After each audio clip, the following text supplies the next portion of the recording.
আমি অর্ক। ইনস্ক্রিপ্টে আমরা ডিকোড বাংলাদেশ এই নামে একটা চ্যাপ্টার শুরু করতে চলেছি।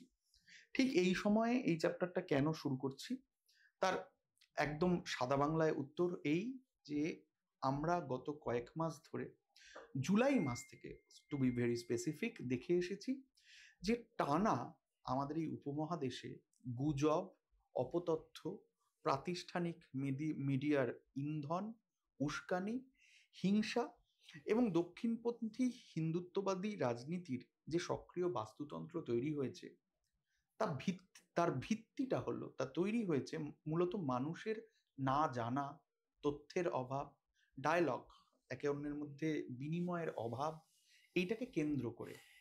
এখন গুজব কিভাবে রুখবো, কিভাবে অপতথ্য রুখবো, কিভাবে মানুষের অন্তর্গত ঘৃণাকে চ্যালেঞ্জ করব ভালোবাসা দিয়ে, কিভাবে মানুষের সামনে যে কোনো বিষয়, বাংলাদেশ সংক্রান্ত যে কোনো বিষয়ে জানা বোঝার পরিসরটা আরো বাড়াবো, এই নিয়ে যখন আমরা প্রশ্ন করছিলাম, নিজেদের মধ্যে আলোচনা করছিলাম, তখন আমাদের মনে হয়েছে যে ডায়ালগ ছাড়া, কনভারসেশন ছাড়া, সংলাপ ছাড়া পরিস্থিতিটাকে আরেকটু সহনীয় করে তোলার, বোঝাপড়ার জায়গাটাকে আরো বড় করার আর কোনো উপায় নেই। সেই কারণে কোদাল চালানো শুরু হচ্ছে, একদম নিজের হাতে দায়িত্ব নিয়ে কাজটা করা শুরু হচ্ছে। ডিকোড বাংলাদেশ শুরু হচ্ছে ইনস্ক্রিপ্টে। আমরা এই কাজ আজ থেকে চালিয়ে নিয়ে যাব, এবং এই আমরা যে বলছি, আমরা মানে শুধু আমি নই, আমার বন্ধু, আমরা একসঙ্গে এই কাজটা করি। অর্ক ভাদুরী, আমরা দুজনে এই কাজটা করব, যৌথভাবে করব, নানা ফর্মে, নানা শেপে করব। আজকের এই আড্ডাটা আপনারা ধরে নিতে পারেন আমাদের এই যাত্রার প্রথম চ্যাপ্টার, প্রথম অধ্যায়। আমরা বাংলাদেশকে বোঝাপড়ার, বাংলাদেশের এই সময়কে, বাংলাদেশের ইতিহাসকে, বাংলাদেশের ভবিষ্যৎকে বোঝাপড়ার জন্য একটা মঞ্চ তৈরি করতে চাইছি। তার শুরুয়াত এখান থেকে হলো।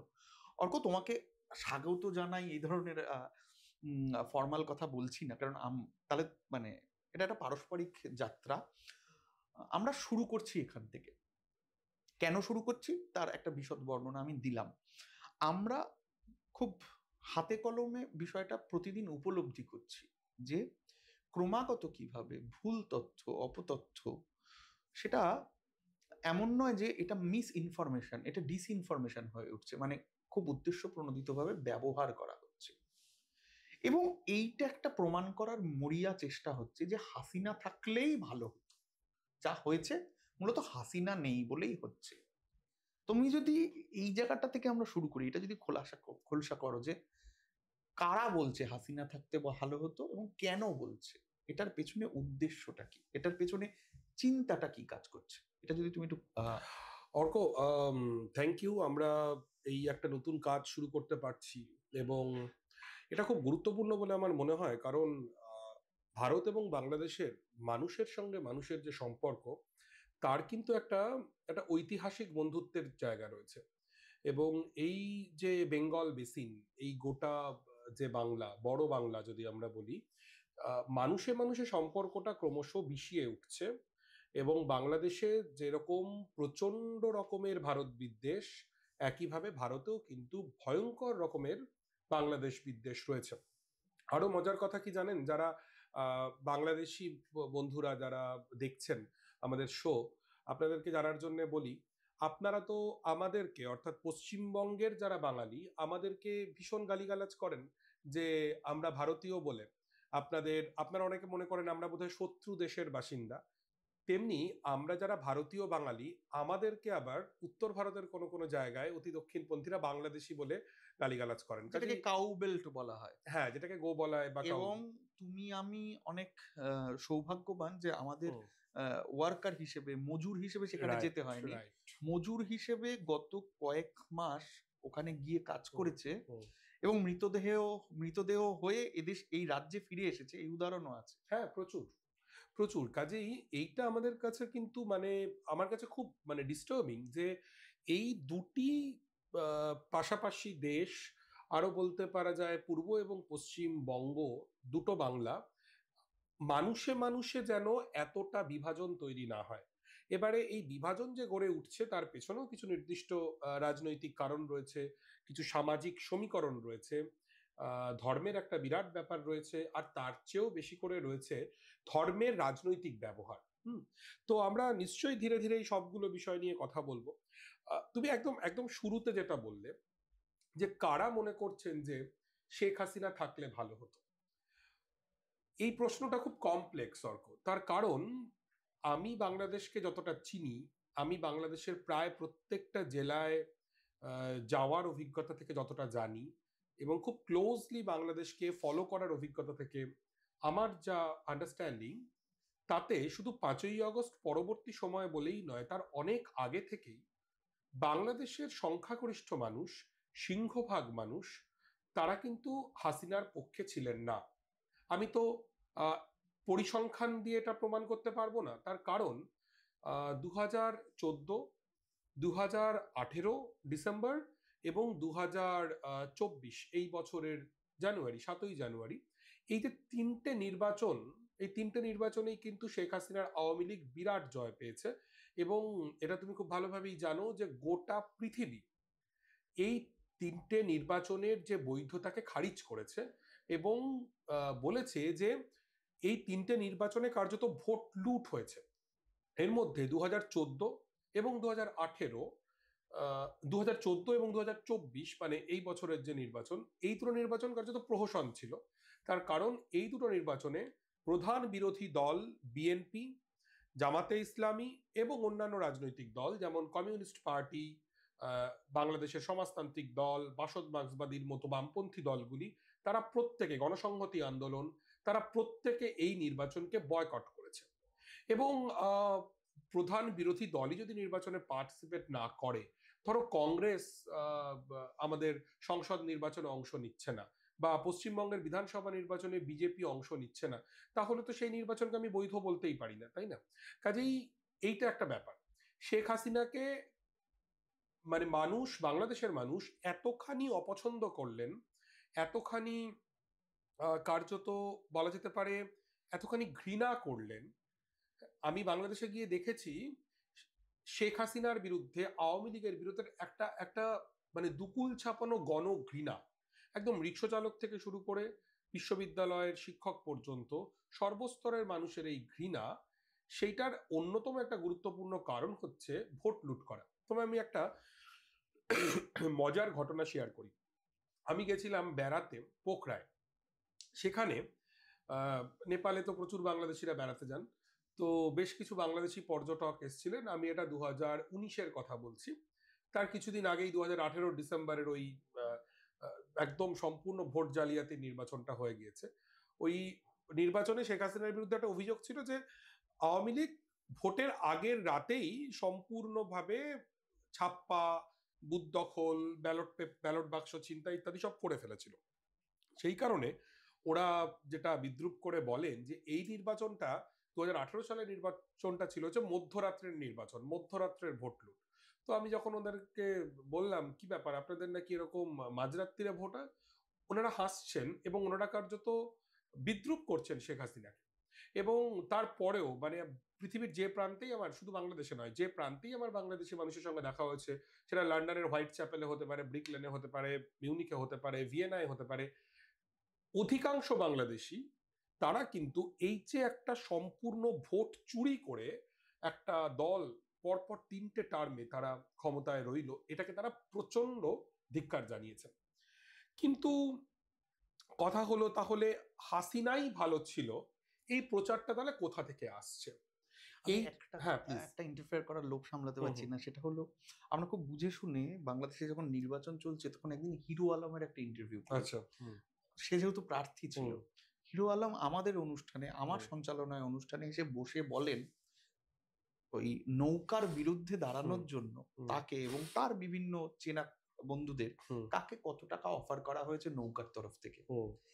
মানে তুমি যে বলছো ভোটটা একটা প্রহসন ছিল, তার সব থেকে বড় প্রমাণ এইটা যে ভোটে যে প্রতিনিধি দাঁড়িয়েছে সে ভোটের দিন সন্ধেবেলা একটা অন্য দেশের অনুষ্ঠানে পার্টিসিপেট করে বলছে তাকে এবং তার চেনা আরো সহকর্মীদের কাকে কত টাকা শাসক শিবির থেকেই প্রস্তাব দেওয়া হয়েছে। রাইট, একদমই। কাজেই এরকম মানে মানে অনেকে মনে করতে পারেন যে বাংলাদেশে যখন এরকম একটা সংখ্যালঘু নির্যাতনের অভিযোগ উঠছে, তাহলে আমরা আমাদের আলোচনাটা কেন খানিকটা পেছনে টেনে নিয়ে যাচ্ছি। কারণ আমার মনে হয় যে আসলে ইতিহাসের প্রেক্ষিতেই যে কোনো বর্তমানকে বিচার করতে হয়, না হলে আমরা এই বাস্তবতাটাকে বুঝতে পারবো না। তো কাজেই শেখ হাসিনার বিরুদ্ধে বাংলাদেশে কিন্তু একটা মারাত্মক গণঘৃণা তৈরি হয়েছিল অর্ক। এটা 1 নম্বর পয়েন্ট। এটা অস্বীকারের কোনো উপায় নেই। এবং যারা এটা অস্বীকার করতে চাইবেন তারা কিন্তু ইতিহাসের প্রতি সৎ থাকবেন না। এটা একদম স্পষ্ট। এই অন্তর্বর্তীকালীন সরকার ভালো করছে না খারাপ করছে সেটা আমরা আলোচনায় আসবো, কিন্তু এটা স্পষ্ট বুঝে নিতে হবে। এটা প্রথম যে শেখ হাসিনা তার দুর্নীতি, তার তার রেজিম, তিনি যেভাবে ক্ষমতায় ছিলেন তার প্রতি মানুষের আস্থা ছিল না, এবং তিনি ক্ষমতার জোরে ক্ষমতা ধরে রেখেছিলেন একেবারেই। এবং এখানেই একটা খুব অস্বস্তিকর একটা জায়গায় যেটা আমাদের আসতেই হবে, সেটা হচ্ছে যে এই যে তুমি শব্দটা ব্যবহার করলে যে ক্ষমতার জোরে ক্ষমতা ধরে রাখা, ঠিক হোক বা ভুল হোক সেই আলোচনায় আমি যাচ্ছি না, তুমি আরো বেটার বলতে পারবে। বাংলাদেশের সিংহভাগ মানুষ মনে করেন যে শেখ হাসিনার ক্ষমতার যে উৎস সেটা আসলে বাংলাদেশ নয়, সেটা একটি বড় বৃহৎ প্রতিবেশী দেশ, এবং সেই দেশটির নাম হচ্ছে ভারত। এটা বাংলাদেশের অধিকাংশ মানুষ মনে করেন। সেটা ঠিক না ভুল এটা নিয়ে তুমি আরো বেটার বলতে পারবে। আদানির সঙ্গে যে চুক্তি হয়েছে বাংলাদেশের শেখ হাসিনার রেজিমের, সেই চুক্তির কারণে এরকম মনে হচ্ছে, রামপাল সংক্রান্ত কারণে এরকম মনে হচ্ছে, নাকি অন্য কোনো কারণে, সেটা তুমি আরো বেটার বলতে পারবে এবং আমিও আমার অভিমতটা নিশ্চয়ই দেব।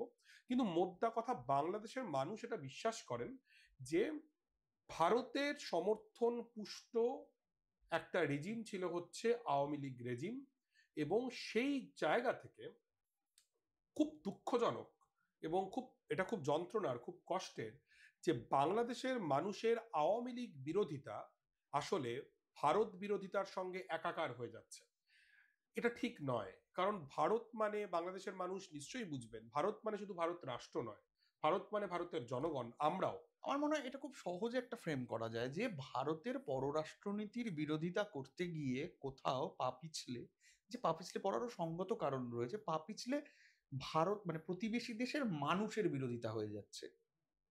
এক্ষেত্রেও আমি এদেশের ক্ষেত্রেও বলবো, আমার তো অধিকার রয়েছে যে অন্য দেশের পররাষ্ট্রনীতির সমালোচনা করার, কিন্তু আমরা দেখছি বেশিরভাগ মানুষ পররাষ্ট্রনীতিকে সমালোচনা করছে না। সেটা করলে কিন্তু একটা প্রোডাক্টিভ জায়গায় যাওয়া যায়, পয়েন্ট এবং তার কাউন্টার পয়েন্ট থাকে।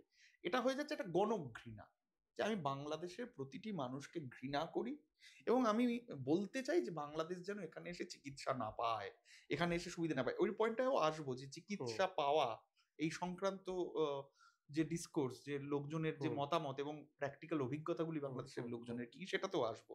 তুমি এইটা যদি একটু শেষ করো, যে কথাটা হচ্ছিল যে কারা মনে করেন যে এটাই আমার পয়েন্ট। প্রবলেমটা হচ্ছে শেখ হাসিনা থাকলেই ভালো হতো, এটা আসলে বাংলাদেশে খুব অল্প সংখ্যক মানুষই মনে করে। আওয়ামী লীগ মনে করে, এবং হয়তো আওয়ামী লীগের যে মিত্র কোনো সংগঠন তারা মনে করতে পারে, এবং এটা অস্বীকারের কোনো জায়গা নেই। এটা মেনে নিতে হবে আমাদের যে বাংলাদেশের হিন্দু আওয়ামী লীগ, মুসলিম আওয়ামী লীগ, অর্থাৎ আওয়ামী লীগ পন্থী হিন্দু মুসলিম উভয়ই আছে, একেবারে।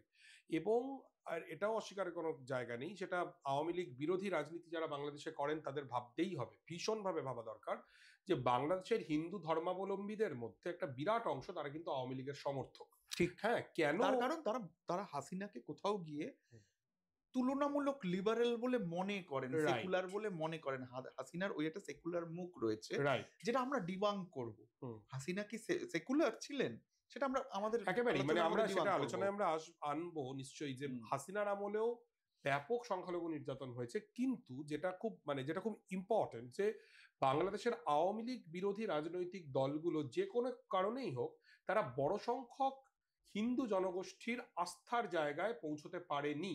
এটা কিন্তু তাদের ব্যর্থতা, এই ব্যর্থতা মেনে নিতে হবে অর্ক। বাকি সব আলোচনা যেমন আমরা করব, তেমনি এটাও আমাদেরকে আমাদের আলোচনায় রাখতে হবে এটা। দ্বিতীয় কথা হচ্ছে, তাহলে শেখ হাসিনা থাকলে ভালো হতো, এটা কারা মনে করছেন? খুব দুঃখের সঙ্গে বলতে হচ্ছে, এটা মনে করছে আসলে আমাদের দেশের মেইনস্ট্রিম মিডিয়া এবং আমাদের দেশের অনেকগুলো রাজনৈতিক দল, তারা আসলে মনে করছে।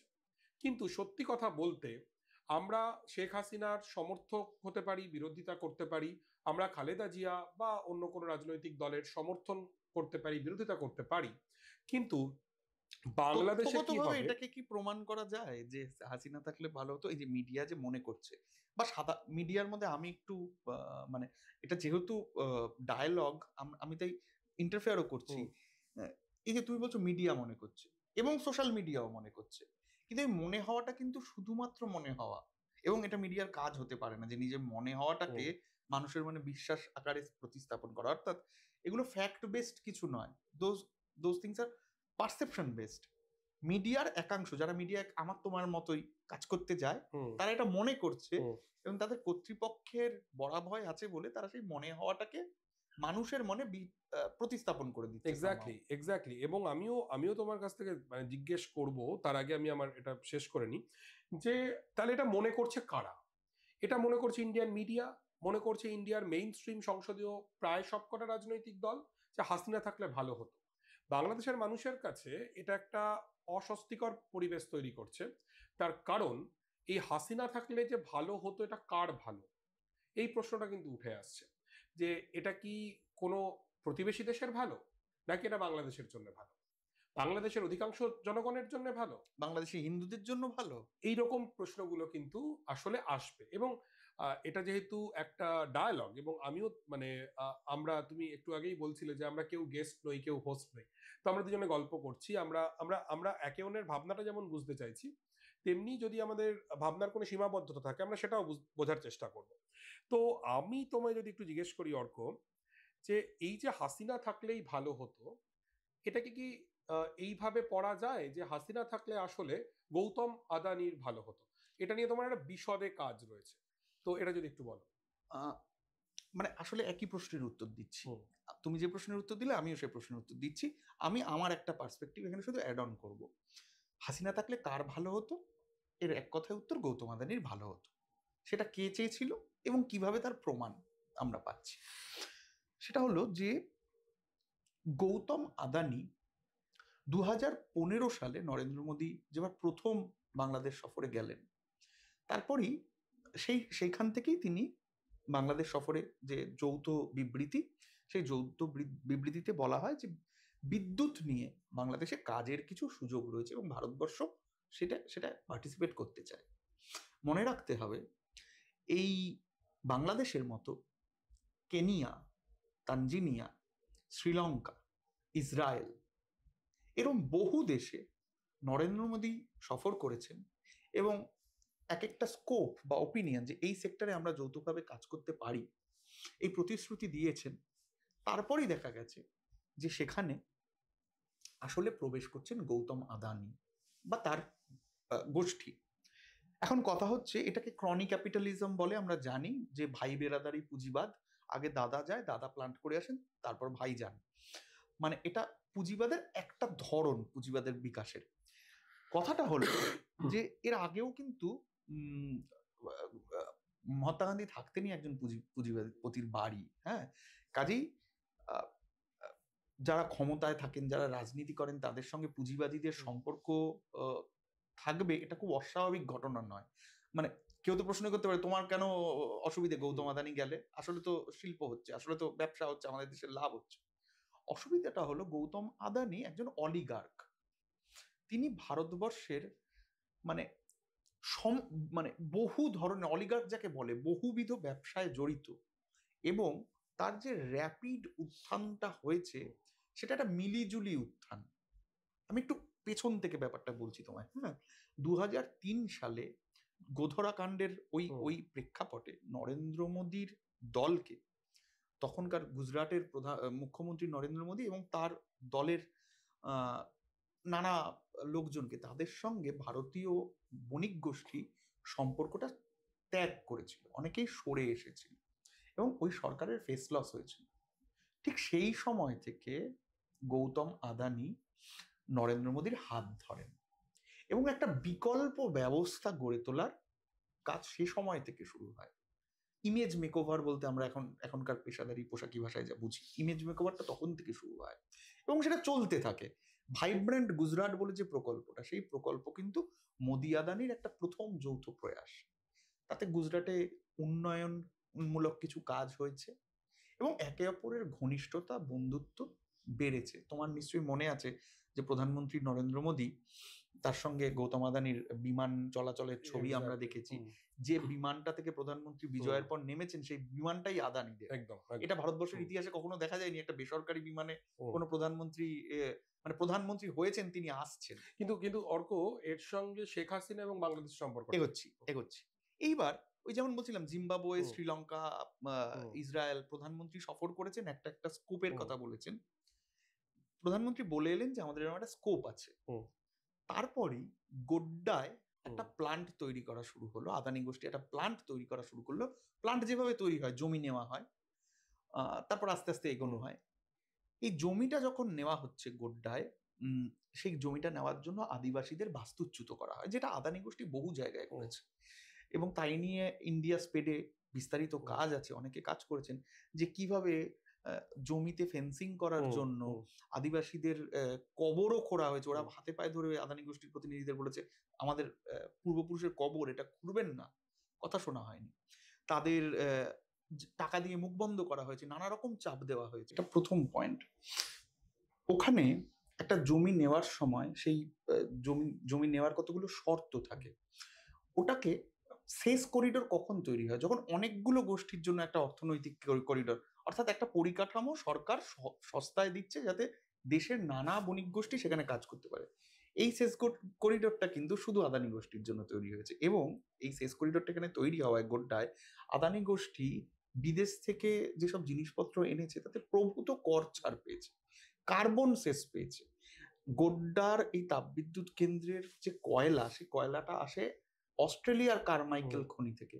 মানে তুমি আমার প্রতিবেশী, আমি তোমাকে একটা খাবার দেবো, সেই খাবারটা ইউএস থেকে কিনে আনলাম, এইরকম ব্যাপার আর কি। হ্যাঁ, এমনকি এরা এই লাইনটা নিয়ে গেছে, যে রেল লাইন যেখান থেকে কয়লাটা যাবে, সেটা আমাদের এই মালদার উপর দিয়ে নিয়ে গেছে। সেখানেও কিছু কৃষককে ঠকানো হয়েছে বলে তারা হাইকোর্টে অলরেডি মামলা করেছে। যদি কার্বন সেসের কথা বলি, তাহলে দেখা যাবে যত কার্বন, কয়লার সঙ্গে কার্বন সেস একটা খুব গুরুত্বপূর্ণ ব্যাপার, তুমি জানো যে পরিমাণ কার্বন সেস আদানি গোষ্ঠী এখান থেকে আদায় করেছে সেটা কয়েক বিলিয়ন ডলার 25 বছরের হিসেব করলে। এবং ভারতবর্ষের লিখিত নিয়ম হচ্ছে, ভারত সরকারের বিদ্যুৎ মন্ত্রণালয়ের, যে তুমি যদি বিদ্যুৎ উদ্বৃত্ত না হও দেশ হিসেবে, তাহলে তুমি অন্য কোনো দেশকে বিদ্যুৎ দিতে পারো না।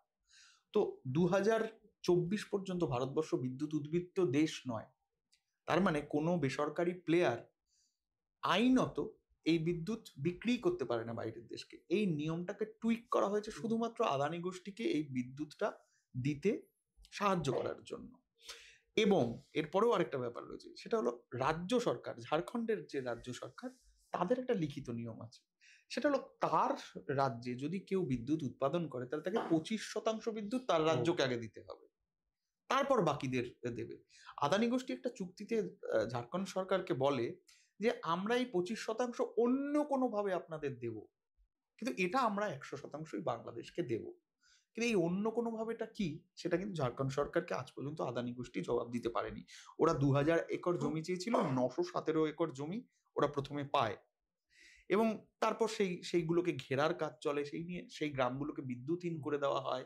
সেখানকার গরিব মানুষকে তখন 50 টাকা লিটার দরে কেরোসিন কিনে রাতের বেলা ঘরে আলো জ্বালিয়ে, মানে ডেলি লিভিং এর জন্য রাতের বেলায় কেরোসিন কিনে কেরোসিনের আলোয় বাঁচতে হতো।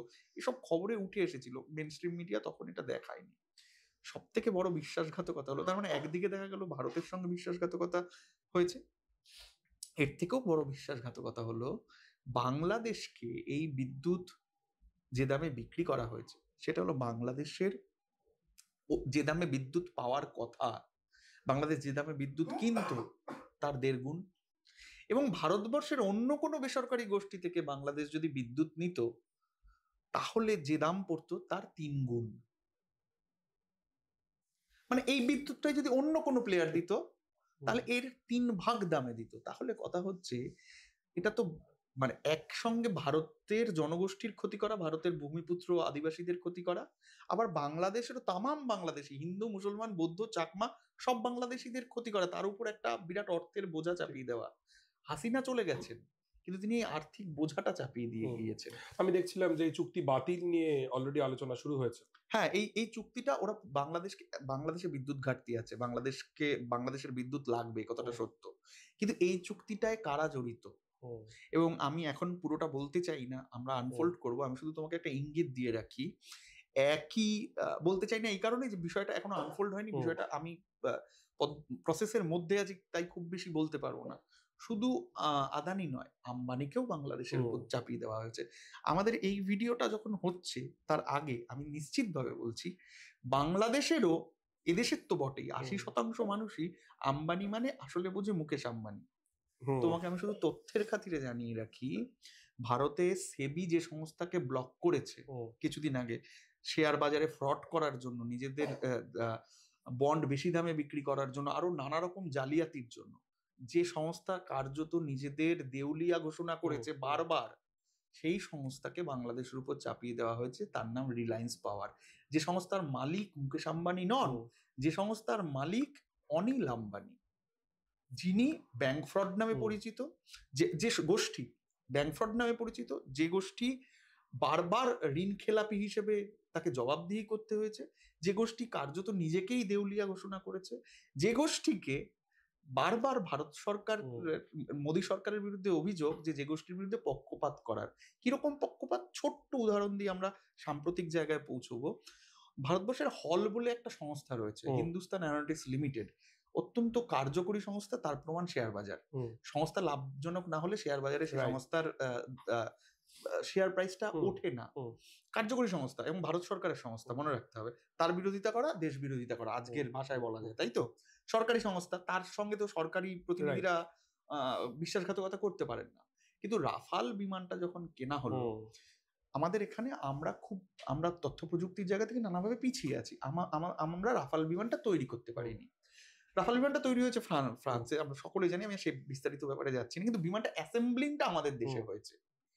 এর আগে মিগ থেকে শুরু করে বহু যুদ্ধ বিমান অ্যাসেম্বলিং হয়েছে হলে, এবং কোথাও কোনো ডিসক্রিপেন্সি নেই, হল অত্যন্ত ভালোভাবে কাজ করেছে। এগেন তার প্রমাণ শেয়ার বাজার। এবং আমরা কার্গিলের মতো যুদ্ধে দেখেছি, বারবার ভারতীয় বায়ুসেনার পারদর্শিতা দেখেছি।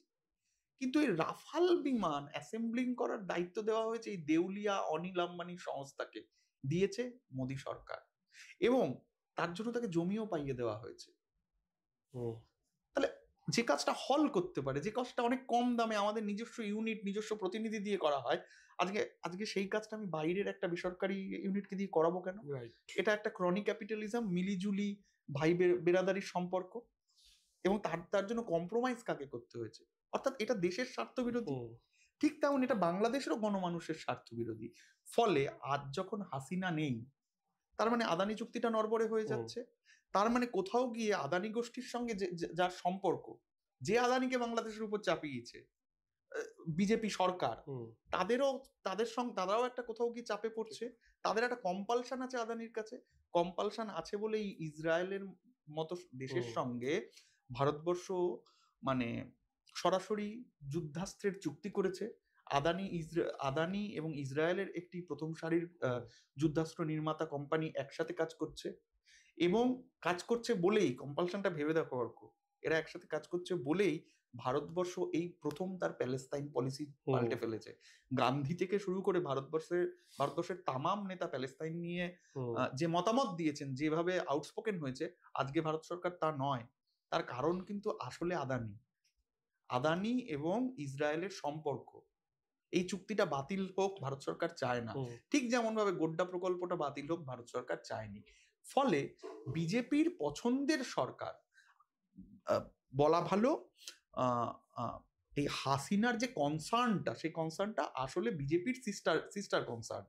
সেই সিস্টার কনসার্নটা ড্যামেজ হয়েছে বলে আজকে অর্কবাদরীর ড্যামেজ হলে আমার যেমন খারাপ লাগবে, আমি চাইবো যে সেই ড্যামেজটা কি করে শুশ্রূষা করা যায়, বা যে ড্যামেজ করেছে তার কি করে ক্ষতি করা যায়। এই যে বাস্তুতন্ত্রটা যারা ঘৃণা মিথ্যে ছড়াচ্ছে, তাদের কিন্তু আসল জায়গাটা এইটা, এই ইন্টারেস্টটা এই জায়গায়। এটা প্রথম কথা। কিন্তু আমার মনে হয় আলোচনাটা চালিয়ে নিয়ে যাওয়ার জন্য আমরা একটু লিনিয়ার ফরম্যাটে করছি না, আমরা একটু আগু পিছু হয়ে কথা বলছি, একটা মানে যাতে রিলেটেবল হয়, সবাই বুঝতে পারে, it should be more human. তাই আমরা একদম মানে খোলামেলা অকপট আলোচনা করছি, কিন্তু আমার মনে হয় একটু সাম্প্রতিক সমস্যাটা সময়টায় আসা প্রয়োজন। আমি একদম টু দি পয়েন্ট প্রশ্ন করছি যে অর্ক, বাংলাদেশে হিন্দু নিধন যজ্ঞ শুরু হয়েছে। হিন্দু নিধন যজ্ঞ বাংলাদেশে শুরু হলো ঠিক হাসিনা চলে যাওয়ার পর, এবং আমরা এখানে তো একটা টার্ম সারা বছর শুনি, হিন্দু খতরে মে হ্যাঁ।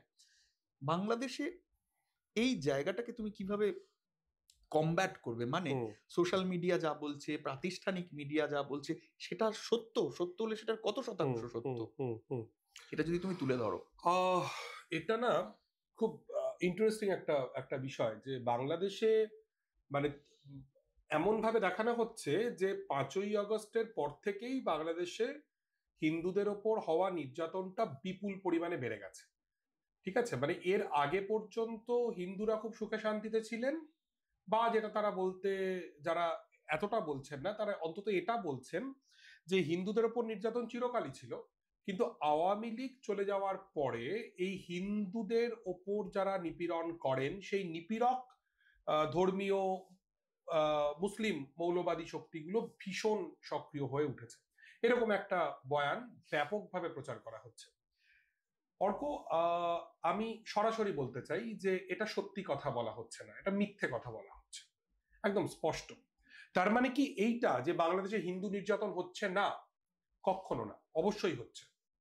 কিন্তু আমি খুব এক কথায় বললে বাংলাদেশের হিন্দুরা এমনকি যারা নির্যাতিতও নয়, তারাও ভয়ে আছে, একদম একটা ভয়ের পরিবেশ আছে। এবং আমাদের উপমহাদেশের যে যন্ত্রণা, গোটা উপমহাদেশের যন্ত্রণা, যে শ্রীলঙ্কায় আমি যখন গিয়ে কাজ করেছি আমি দেখেছি যে শ্রীলঙ্কার তামিলরা তারা ভয় থাকেন, এবং যে রাজাপাক্ষে বিরোধী ঐতিহাসিক গণ অভ্যুত্থান হলো তার পরেই আমি শ্রীলঙ্কায় গিয়েছিলাম, মারাগালায়া, এবং যার ধারাবাহিকতায় 2024 সালে কমিউনিস্টরা শ্রীলঙ্কার ক্ষমতায় এলেন। তো সেই অভ্যুত্থানের মধ্যেও কিন্তু বারবার এই প্রশ্নটা এসছে যে তামিলরা এটার কতটা অংশ, এই প্রশ্নগুলো কিন্তু এসছে। ঠিক আছে, মানে এবং ভারতবর্ষের ক্ষেত্রে যেখানে হিন্দু রাষ্ট্র করতে হবে ভারতবর্ষকে, এরকম একটা দাবি প্রবলভাবে রয়েছে, এবং এখানকার যে মুসলিমরা তারা সত্যি দ্বিতীয় শ্রেণীর নাগরিক, এবং তুমি জানো যে কয়েকদিন আগেই কয়েকজন মুসলিমকে কার্যত খুন করা হলো আমাদের দেশে। কাজেই একই রকম ভাবে, না, এটা কোন ঘটনা, একদম বি স্পেসিফিক, কোন ঘটনার কথা বলছো? কয়েকদিন আগে কয়েকজন মুসলিমকে খুন করা হলো, সাম্বালের যে ঘটনা, রাইট? মানে আমি বলতে চাইছি যে এটা তো আমাদের দেশে রোজের ঘটনা। হ্যাঁ, একেবারেই অবশ্যই আমাদের দেশে রোজের ঘটনা। তাবরে জানসারি, সাবির, আমাদের শেষ নেই। হ্যাঁ, একদমই। এবারে আমাদের দেশে প্রত্যেকদিন মুসলিমরা খুন হচ্ছেন, এটা ঘৃণ্য। ঠিক ততখানি ঘৃণ্য বছরের পর বছর ধরে বাংলাদেশে যে হিন্দুদের নিরাপত্তাহীনতা, এটাও কিন্তু একই রকম ঘৃণ্য। এই দুটোকে কিন্তু আলাদা করা যাবে না। কিন্তু মজাটা কি জানো, এবং আমি একজন ভারতবাসী এবং নাম পরিচয় হিন্দু, এবং কালচারালি হিন্দু আমি আরো বলতে চাইবো নিজেকে, সবচেয়ে যন্ত্রণার এটাই যে আমরা ভারতীয়রা বা ভারতের সংসদীয় রাজনৈতিক দলগুলি বা ইন্ডিয়ান মেইন স্ট্রিম মিডিয়া একমাত্র হাসিনা যখন ক্ষমতায় থাকেন না তখনই বাংলাদেশের হিন্দু নির্যাতনগুলো দেখতে পান। আমি তোমায় বলছি, তুমিও আগের দিন তোমার সাথে আলোচনা হচ্ছিল যে 2021 সালের যে দুর্গাপুজো, তখন কিন্তু দোর্দণ্ড প্রতাপ শেখ হাসিনা তিনি ক্ষমতায় রয়েছেন। সেই সময়, এটা আমার কথা নয়, বাংলাদেশের হিন্দু বৌদ্ধ খ্রিস্টান ঐক্য পরিষদের দেওয়া তথ্য বলছে দেশের 27টি জেলায় 117টি মন্দির পূজা মণ্ডপ ভাঙচুর করা হয়েছিল। হিন্দুদের 301টি ব্যবসা প্রতিষ্ঠান এবং বসত বাড়িতে সেই সময় হামলা হয়েছিল। এটা কিন্তু 2021 সালের কথা বলছি। এবং যদি তুমি জানো যে 2008-এ শেখ হাসিনা ক্ষমতায় এসেছিলেন, তারপরে 2012 সালে রামুতে বৌদ্ধ বিহারে হামলা হয়েছিল, 2016 সালে নাসিরনগরে একই রকম সংখ্যালঘুদের ওপর হামলা হয়েছিল। এবং অভিযোগ হচ্ছে যে এই প্রত্যেকটা হামলায় সেই সময়কার যে শাসক দল আওয়ামী লীগ, তাদের নেতাকর্মীদের একদম সরাসরি ইন্ধন ছিল। এবং মদিনা সনদ অনুযায়ী দেশ চালানোর কথা কে বলেছিলেন? আমরা এগুলো জানি অর্ক। মানে আসলে আমাদের যেটা দুর্ভাগ্য, 2013 থেকে 2021 সাল পর্যন্ত বাংলাদেশে হিন্দুদের ওপর কমপক্ষে 3679টি হামলার ঘটনা ঘটেছে 2013 থেকে 2021, মানে মাত্র 8 বছরে 3679। মানে বছরে কটা, মাসে কটা, শিউরে ওঠার মতো পরিসংখ্যান। সব হয়েছে আওয়ামী লীগের আমলে। দুঃখের বিষয় হচ্ছে আমরা কিন্তু হাসিনা থাকলেই হিন্দুদের ভালো হতো। এই যে ন্যারেটিভটা এখানে প্রচার করা হয়েছে, প্রচার করা হচ্ছে যে বাংলাদেশে হিন্দুরা খুব খারাপ অবস্থার মধ্যে রয়েছেন, আমার প্রশ্ন 2013 থেকে 2021 সাল পর্যন্ত এই যে প্রায় 4,000 হিন্দুদের ওপর হামলার ঘটনা ঘটলো, এইটাকে এইটাকে আমরা তাহলে কিভাবে দেখব? এভাবেই দেখা উচিত যে বাংলাদেশে সংখ্যালঘু নির্যাতনের একটা পরম্পরা রয়েছে। বিএনপি জামাত যখন ক্ষমতায় ছিল তখনও একদম সংখ্যালঘু নির্যাতন হয়েছে, এবং শেখ হাসিনা গত 15 বছর তিনি ক্ষমতায় ছিলেন, তখনও ব্যাপকভাবে সংখ্যালঘু নির্যাতন হয়েছে। দুঃখের বিষয় হচ্ছে আমরা, অর্থাৎ ভারতীয় মিডিয়া, ভারতের সংসদীয় রাজনৈতিক দলগুলো বাংলাদেশে হিন্দু নির্যাতন তখনই দেখতে পায় যখন শেখ হাসিনা ক্ষমতায় নেই। এটা হচ্ছে সবচেয়ে দুঃখজনক, সবচেয়ে প্যাথেটিক। এবারে একদম রিসেন্ট কয়েকটা ঘটনায় যদি আমরা আসি, আমি একটা জিনিস হ্যাঁ, অ্যাড করবো। 2011 থেকে 2023 একটা গড় করে দেখা যাচ্ছে যে প্রতিদিন বাংলাদেশ থেকে 700-র উপরে 750 জন হিন্দু বাংলাদেশ ছেড়ে বৈধ পথে অথবা অবৈধ পথে ভারতের দিকে ভারতে এসেছে। তাহলে এই দেশ ছেড়ে দেওয়া, দেশত্যাগ হিন্দুদের, এটা হাসিনা আটকাতে পারেননি কেন? এবং তুমি জানো যে বাংলাদেশে হাসিনা আমলে কোনো সংখ্যালঘু মন্ত্রক ছিল না। সংখ্যালঘুদের যে ভয় ভীতি সেগুলো নিয়ে প্রত্যক্ষভাবে কাজ করার কোনো প্রতিনিধিই ছিল না হাসিনা সরকারের। হ্যাঁ, কিন্তু হাসিনা থাকলে ভালো হতো, এবং হাসিনাই হিন্দুদেরকে এটা একথা ঠিক যে 2002 এই পর্বটায় হিন্দুরা অবশ্যই কিছু প্রত্যক্ষ হিংসার শিকার হয়েছিল। সেখান থেকে হাসিনা আসায়, আমি সাইকোলজির জায়গা থেকে বলছি, অনেকে ভেবেছিলেন যে এবার আমাদের ভালো হবে, কিন্তু তথ্যের জায়গায় এবং কিছু হিন্দু প্রত্যক্ষভাবে হাসিনার আওয়ামী লীগের দোসর সমর্থক হয়ে ওঠে আশ্রয় পেতে বা শক্তি বাড়াতে। কিন্তু আসলে তুমি যে পরিসংখ্যান দিচ্ছ, আমি যে পরিসংখ্যান দিচ্ছি, সেই পরিসংখ্যানগুলো প্রমাণ করে যে তুল্যমূল্যভাবে বাংলাদেশে প্রান্তিক মানুষের বা সংখ্যালঘু মানুষের অবস্থাটা কিন্তু একই থেকে গেছে। এমন নয় যে গত 4 মাসে সেটা ভয়াবহ হয়ে উঠেছে। তাদের অবস্থা খারাপই ছিল এবং তারা ন্যায় বিচার পাননি। এবার তুমি যদি একটু বাংলাদেশে সংখ্যালঘু নির্যাতনের যে ট্র্যাডিশন, এই ট্র্যাডিশন কিন্তু শেখ হাসিনার আমলেও ছিল, এবং এখনো সেইটা যে খুব বদলে গেছে এরকমটা মনে করার কোনো কারণ নেই। এবং মানে তুমি যদি দেখো যে 5ই আগস্টের পরে কি ঘটেছিল, এটা আমরা খুব স্পষ্টভাবে কথা বলবো। এটা ঘটনা যে 5ই আগস্ট থেকে 20শে আগস্ট পর্যন্ত এই যে কাল পর্বে প্রচুর মানুষ আক্রান্ত হয়েছেন, প্রচুর মানুষ বাংলাদেশে আক্রান্ত হয়েছেন, এবং সংখ্যালঘু হিন্দুরাও আক্রান্ত হয়েছেন।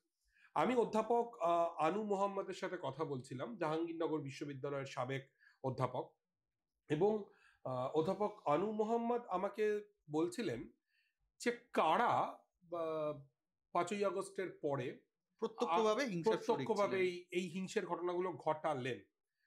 উনি বলছিলেন যে 3 ধরনের মানুষ এই ধরনের কাজকর্মের সঙ্গে যুক্ত। প্রথম অংশের মানুষ হচ্ছেন যারা একেবারেই সুযোগ সন্ধানী। তার কারণটা কি, 5ই আগস্টে যখন শেখ হাসিনা চলে গেলেন, দেশ ছেড়ে তিনি পালিয়ে গেলেন, তারপরে অন্তত 3 দিন, বা আসলে খাতায় কলমে 3 দিন, আসলে সংখ্যা আরো বেশি, বাংলাদেশের প্রশাসন বলতে কিছু ছিল না। ঠিক, এটা সম্পূর্ণ অ্যানার্কির একটা পরিস্থিতি ছিল, এবং সেখানে ব্যাপক লুটপাট ইত্যাদি ঘটেছে।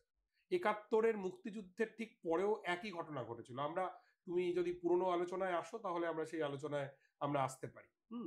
এবারে এটা খুব প্রত্যাশিত যে একটা এতদিনের একটা জগদ্দল পাথর চলে গেছে, এবং মাটির তলায় যে সমস্ত শক্তিগুলো লুকিয়েছিল, ভালো এবং খারাপ, তারা সবাই সামনে চলে এসছে, এবং একটা কমপ্লিট অ্যানার্কি, লুটপাটের ঘটনা ঘটেছে, এবং বহু জায়গাতেই হিন্দুরা হচ্ছেন সফট টার্গেট, এবং সেই জায়গা থেকে হিন্দুদের ওপর একটা লুটপাটের ঘটনা ঘটেছে। এমনও ঘটনা ঘটেছে, হিন্দু ছেলে সে মুসলিম পরিচয় দিয়ে হিন্দু বাড়িতে লুট করেছে। আবার এটাও প্রচুর মুসলিম মানুষজন যারা হয়তো কমিউনাল নন, কিন্তু তারা লুটপাট করবার জন্য, তারা লুটেরা। এটা একটা ঘটনা ঘটেছে। বাংলাদেশে তো একটা ছিনতাই সংস্কৃতি আছে, এটা তো যারা বাংলাদেশ নিয়মিত যায় তারা জানে। এটার কারণেও আমি তো বলবো এটার কারণেও কোথাও গিয়ে খুব দূরে ভাবলে, খুব গভীর করে ভাবলে হাসিনা তন্ত্রই দায়ী, সম্পদের বৈষম্যই দায়ী। মানে বাংলাদেশে কোনো মধ্যবিত্ত শ্রেণী সে অর্থে নেই, ধনী আর নয় নিম্ন মধ্যবিত্ত। হ্যাঁ, এবং ফলে বাংলাদেশে কিন্তু লুটমার, বাংলাদেশের ছিনতাই, এটা বাংলাদেশের পথে ঘাটে যারা চলাচল করে তারা কিন্তু জানে বাংলাদেশে ছিনতাই আছে।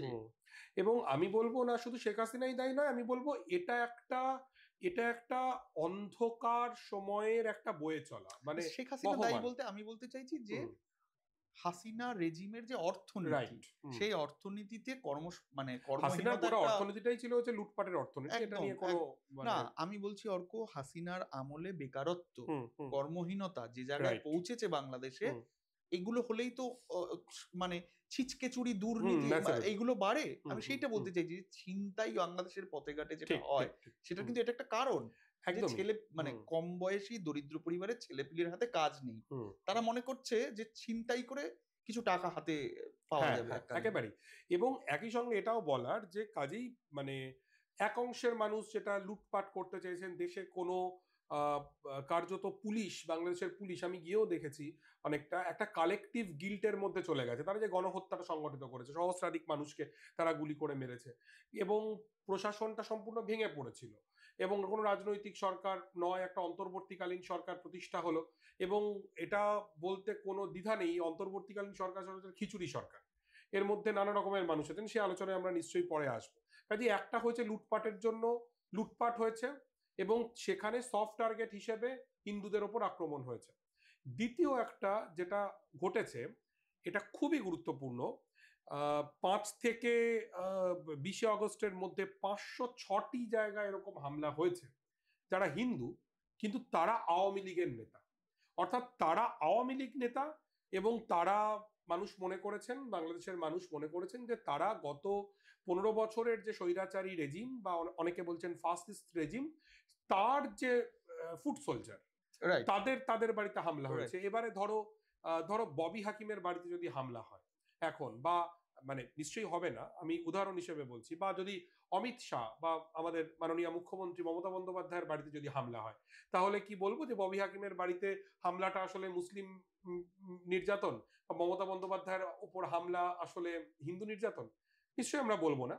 তেমনি এরকম প্রচুর আওয়ামী লীগের নেতা কর্মীদের ওপর হামলা হয়েছে যারা নাম পরিচয় হিন্দু, এবং এটা অস্বীকার করার উপায় নেই যেটা আমি বলে হামলা হয়নি, আওয়ামী লীগ বলে হামলা হয়েছে। একদমই একটা অংশ এই যে 500টার কথা হচ্ছে, এই যে এই এক্স্যাক্টলি। অর্থাৎ কিছু হামলা হয়েছে লুটপাটের জন্য, কিছু হামলা হয়েছে যে হিন্দুরা আওয়ামী লীগের নেতা কর্মী তাদের উপর হামলা হয়েছে, এবং অতি অবশ্যই অস্বীকার করার কোনো জায়গা নেই, বেশ কিছু হামলা হয়েছে একদম সংগঠিত সুপরিকল্পিতভাবে সংখ্যালঘু সম্প্রদায়ের উপরে হামলা হয়েছে, একদম মৌলবাদী হামলা হয়েছে। এটা অস্বীকার করার কোনো উপায় নেই।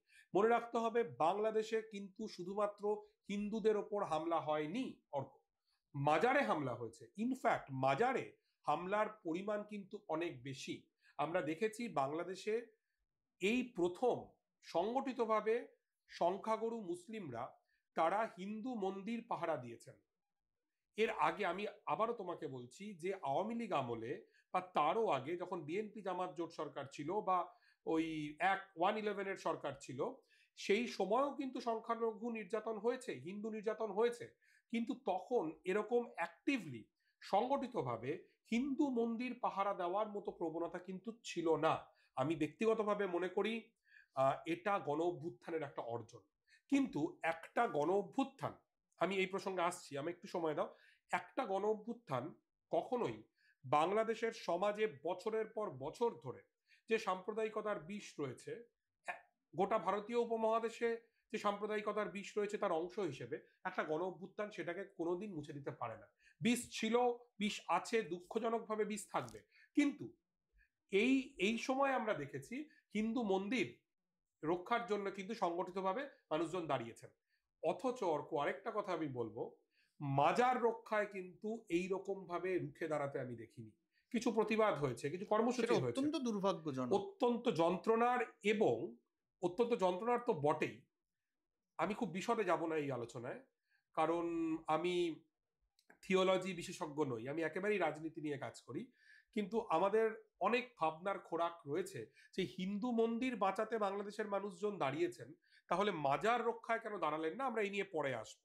আরো একটা কথা বলি, এই যে গণ অভ্যুত্থানটা হয়ে গেল অর্ক, এই গণ অভ্যুত্থানে সংখ্যালঘুরা কিন্তু ব্যাপক সংখ্যায় তারা অংশগ্রহণ করেছেন, এটা অস্বীকারের কোনো জায়গা নেই।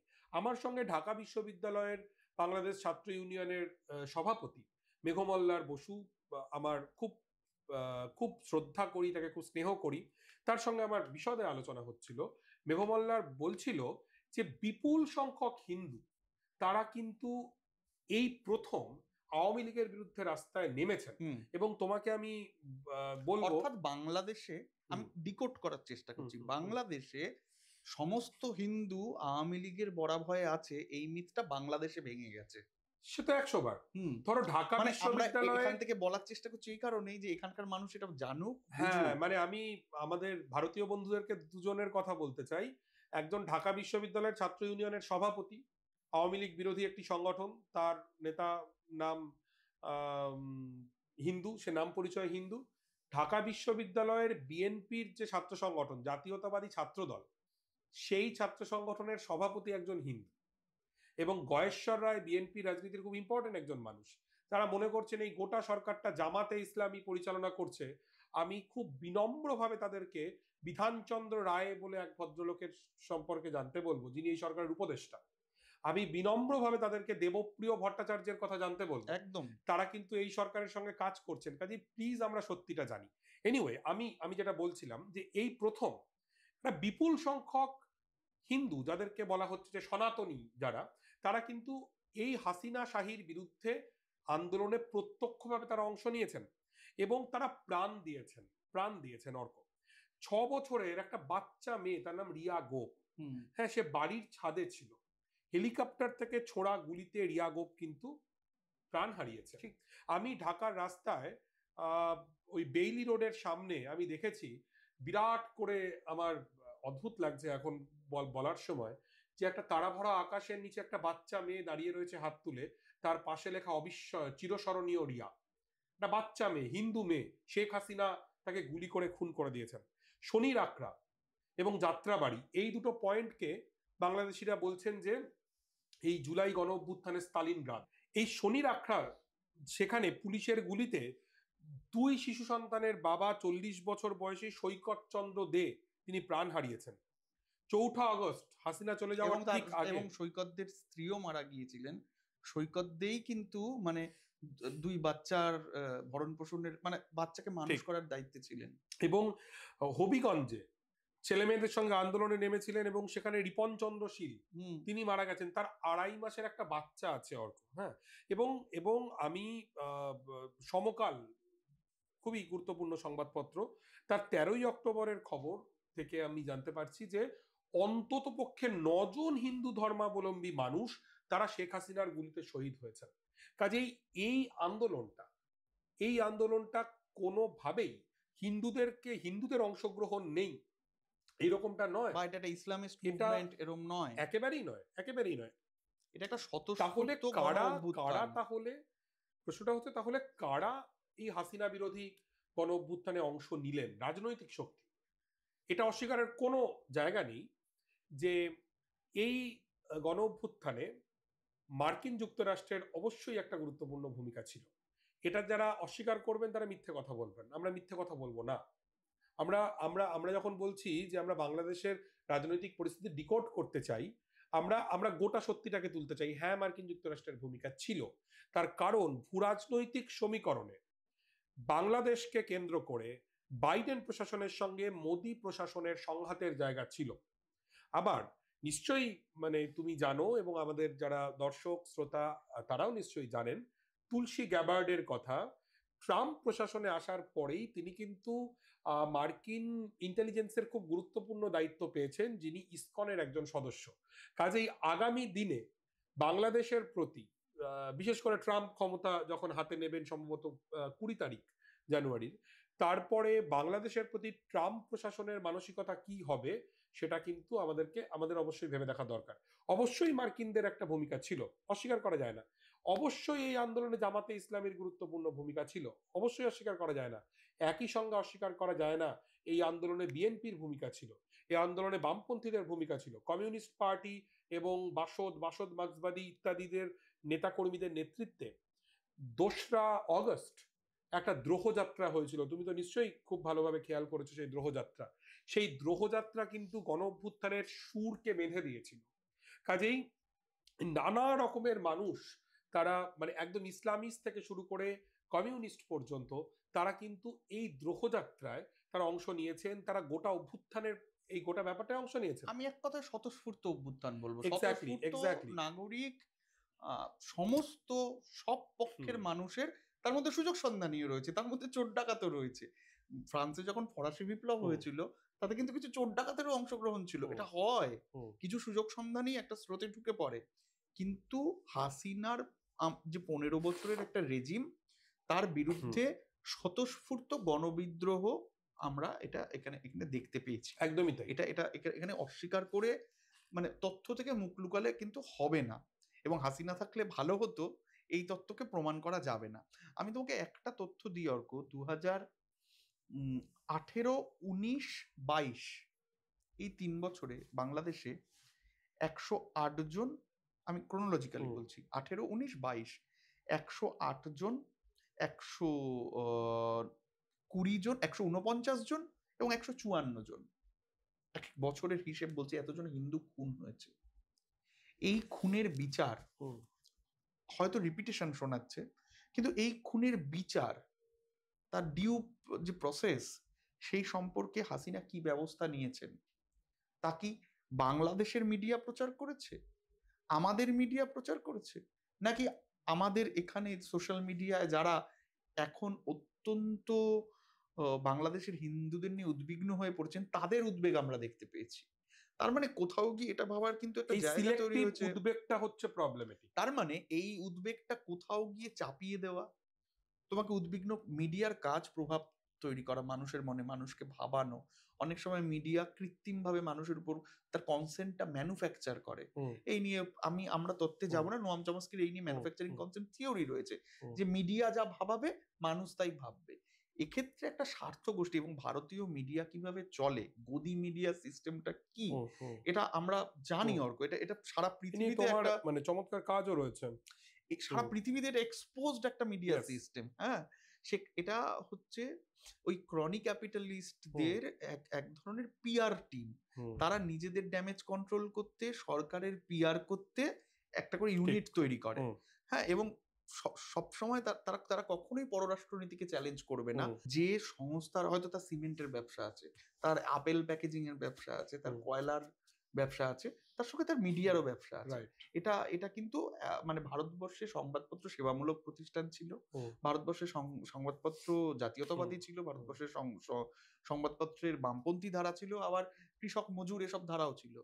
কিন্তু ক্রমাগত ভারতবর্ষ সংবাদ মাধ্যমটা একদম বণিক গোষ্ঠীর দখলে চলে গেছে, এবং তারা তাদের ইন্টারেস্ট এবং তাদেরকে যারা নানা রকম সুযোগ সুবিধে করে দিয়েছে, 500 কোটি টাকা কর ছাড় দিয়েছে, তাদের ইন্টারেস্ট এই সার্ভ করার জন্যই এই সংবাদ মাধ্যমগুলো দাঁড়িয়ে রয়েছে। ফলে তারা এই বিষয়টাকে কিভাবে দেখাচ্ছে, তারা ঠিক এই সময়টাকে বেছে নিয়ে, খুব পরিষ্কার কথা, তারা সারা বছর হিন্দুত্ববাদ প্রচার করে, তারা সারা বছর ইসলামোফোবিয়া ছড়ায়, তারা সারা বছর ফেক নিউজ প্রচার করে, এবং তারা এই সময়টাকে বেছে নিয়েছে বাংলাদেশকে সামনে রেখে গোটা দেশ জুড়ে হিন্দুত্ববাদ এই যে কনসেপ্টটা, সেটার শক্তি বাড়াতে। এইটা বাংলাদেশে হিন্দুরা আক্রান্ত এ কথাটা বললে বাংলাদেশের হিন্দুরা যতটা শক্তি পাবে, বাংলাদেশের হিন্দুদের যতটা এই মুহূর্তে ভালো হবে, তার থেকে অনেক বেশি এখানে হিন্দুত্বের নামে একটা ভোট রাজনীতি, একটা ভোট ব্যাংকের রাজনীতি খুব ভালোভাবে করা যাবে। এবং তুমি দেখো অনেকগুলি রাজনৈতিক দল যারা রাজনৈতিক মতাদর্শের দিক থেকে আলাদা, তারা এই মুহূর্তে যদি একটা নির্বাচন হয়, তাহলে কিন্তু অনেক সময় মতাদর্শটা ডাইলিউট হয়ে এই বাংলাদেশ ইস্যুতে তাদের মূল আহ, আহ, আহ, পরিচিতিটা সেক্ষেত্রে হয়ে উঠবে তারা হিন্দুত্ববাদী, এবং হিন্দুত্ববাদের নামে তারা ভোট দিচ্ছে। এইটা কিন্তু ভারতীয় মিডিয়ার একটা বড় অংশের এজেন্ডা, এবং সেই এজেন্ডাটাকে এস্টাবলিশ করার জন্য তারা লাগাতার ভাবে এটাকে প্রচার করছে। সত্য প্রচার করলে আমাদের কিন্তু কোনো অসুবিধে থাকার কথা না অর্ক। আমাদের ব্যক্তিগত রাজনীতি যার যা হোক, সত্য প্রচার করলে সেটা একদমই। মেনে, যেমন আমরা বললাম এখানে, ঘটনা হলো যে তারা প্রচার করার সময় অনেক সময় দায়িত্ব জ্ঞানহীনভাবে ফেক নিউজ ছড়াচ্ছে। যেমন আজকে এখানে আমরা কথা বলার একটু আগে আমরা দেখেছি যে কোন রকম ফ্যাক্ট চেকিং না করে প্রচার করা হয়েছে যে চিন্ময় কৃষ্ণ দাসের যে আইনজীবী, তিনি খুব ভয়ঙ্করভাবে আক্রান্ত হয়েছেন, তাকে হাসপাতালে আইসিইউতে রাখা হয়েছে। এটা কারা প্রচার করছে? ছোট লোকাল স্থানীয় মিডিয়া নয়, সমস্ত ন্যাশনাল মিডিয়ার বাংলা আউটলেট, যেখানে 1,000 কোটি টাকা রোল হয় প্রতিদিন, তারা এটা প্রচার করেছে। তারা ন্যূনতম দায়িত্ব জ্ঞানের পরিচয় দেননি, বাঙালির সংবাদ সংস্কৃতিকে মূল্য দেননি। আমরা দেখছি যে এই তথ্যটা ভুল ছিল। কোনো একটা দাবি খবর হয়ে যাচ্ছে, তার পাল্টা ফ্যাক্ট চেক কিন্তু এক্ষেত্রে থাকছে না। তার মানে তারা হিন্দুত্ববাদকে সার্ভ করছে। এটা এক্ষেত্রে একদম দুটো একদম স্পেসিফিক সমস্যার জায়গা। আমার মনে হয় তুমি পতাকা পোড়ানোর কথা হ্যাঁ, বলবে। সেটা আমি আসছি, কিন্তু তার আগে আমি বলছি, ডেফিনেটলি পতাকা পোড়ানোয় আসবো। দুটো স্পেসিফিক সমস্যা। একটা হচ্ছে বাংলাদেশে অবশ্যই হিন্দু নির্যাতনের ঘটনা ঘটছে, যেটা আগেও ঘটতো, 5ই আগস্টের আগেও ঘটতো, আমরা তথ্য পরিসংখ্যান দিয়ে দেখালাম, এখনো ঘটছে।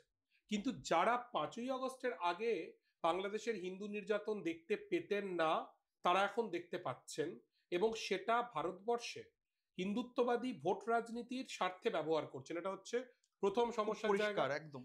এবং আরেকটা যেটা দ্বিতীয় সমস্যার জায়গা তৈরি হচ্ছে, বাংলাদেশে অবশ্যই কিছু হিন্দু নির্যাতনের ঘটনা ঘটছে, কিন্তু সেগুলোর পাশাপাশি এমন প্রচুর ফেক নিউজ তৈরি করা হচ্ছে, প্রচুর এরকম এমন খবর বলা হচ্ছে যেই খবরগুলো আসলে সত্যি নয়, নিউজ নয়, যা এজেন্ডা, প্রোপাগান্ডা, মিসইনফরমেশন, ডিসইনফরমেশন। এটা ভীষণ প্রবলেমেটিক একটা জায়গায়, এবং এটা আমরা কাউন্টার করার কোনো ফোর্স আমাদের এখানে এই মুহূর্তে নেই অর্ক। মানে ইনফ্যাক্ট আমরা ডিকোড বাংলাদেশ এবং করছি। এটা সবচাইতে খারাপ কার জন্য জানো অর্ক, যেটা বলতেও খুব খারাপ লাগে, এটা আসলে সবচাইতে বেশি লাভবান কারা হচ্ছে এবং ক্ষতি কাদের হচ্ছে। এই যে যখন তুমি অতিরঞ্জিত খবর বলবে, তখন আসলে সবচেয়ে ক্ষতি করবে হচ্ছে বাংলাদেশের হিন্দু কমিউনিটির, আর সবচাইতে বেশি লাভ করবে বাংলাদেশের। মেঘমল্লার বসু এই কথাই বলছিলেন। বাংলাদেশের, হ্যাঁ, মেঘমল্লারও তাই বলছিল, এবং অনেকেই তাই বলছেন যে এবং তুমি লাভ করবে হচ্ছে বাংলাদেশের ইসলামিস্ট মৌলবাদীদের। কারণ ইসলামিস্ট মৌলবাদীরা এটা আরো তারা প্রচার করতে পারবেন যে বাংলাদেশ নিয়ে ভারতে সম্পূর্ণ অপতথ্য, মিথ্যা তথ্য প্রচার করা হচ্ছে এটা, এবং ভারতের সঙ্গে বাংলাদেশের হিন্দুদেরকে তারা মেলাবেন, এবং সংখ্যালঘু হিন্দুদের মধ্যে যে আতঙ্কের পরিবেশে, এটা বাংলাদেশের ঐতিহাসিক বাস্তবতা যে হিন্দুদের আতঙ্কের পরিবেশে থাকতে হয়, যেমন ভারতবর্ষের একটা ঐতিহাসিক বাস্তবতা আছে, শ্রীলঙ্কায় তামিলদের একটা ঐতিহাসিক বাস্তবতা আছে। তো এই হিন্দুদের বিপদটা আরো বাড়বে। কাজেই আমাদের উচিত যে একদম স্পষ্টভাবে, আমি তো বলছি, এই যে চট্টগ্রামের একজন আইনজীবী খুন হয়ে গেলেন, কারা খুন করলেন আমি সরাসরি বলতে চাই না, কারণ আমি মনে করি, কেন বলতে চাই না, তার কারণ হচ্ছে বাংলাদেশের সংখ্যালঘুদের নিরাপত্তা ভারতের সংখ্যালঘুদের নিরাপত্তার মতোই আমার কাছে সবচাইতে গুরুত্বপূর্ণ। কিন্তু চট্টগ্রামের একজন আইনজীবী, একজন নাম পরিচয় মুসলিম আইনজীবী, যার একটা ছোট্ট বাচ্চা মেয়ে রয়েছে, তাকে খুন করা হলো, দিনের আলোয় প্রকাশ্যে সিসিটিভি ফুটেজ সহ খুন করা হলো। এর প্রতিক্রিয়ায় বাংলাদেশে কিন্তু বহু কিছু ঘটে যেতে পারতো।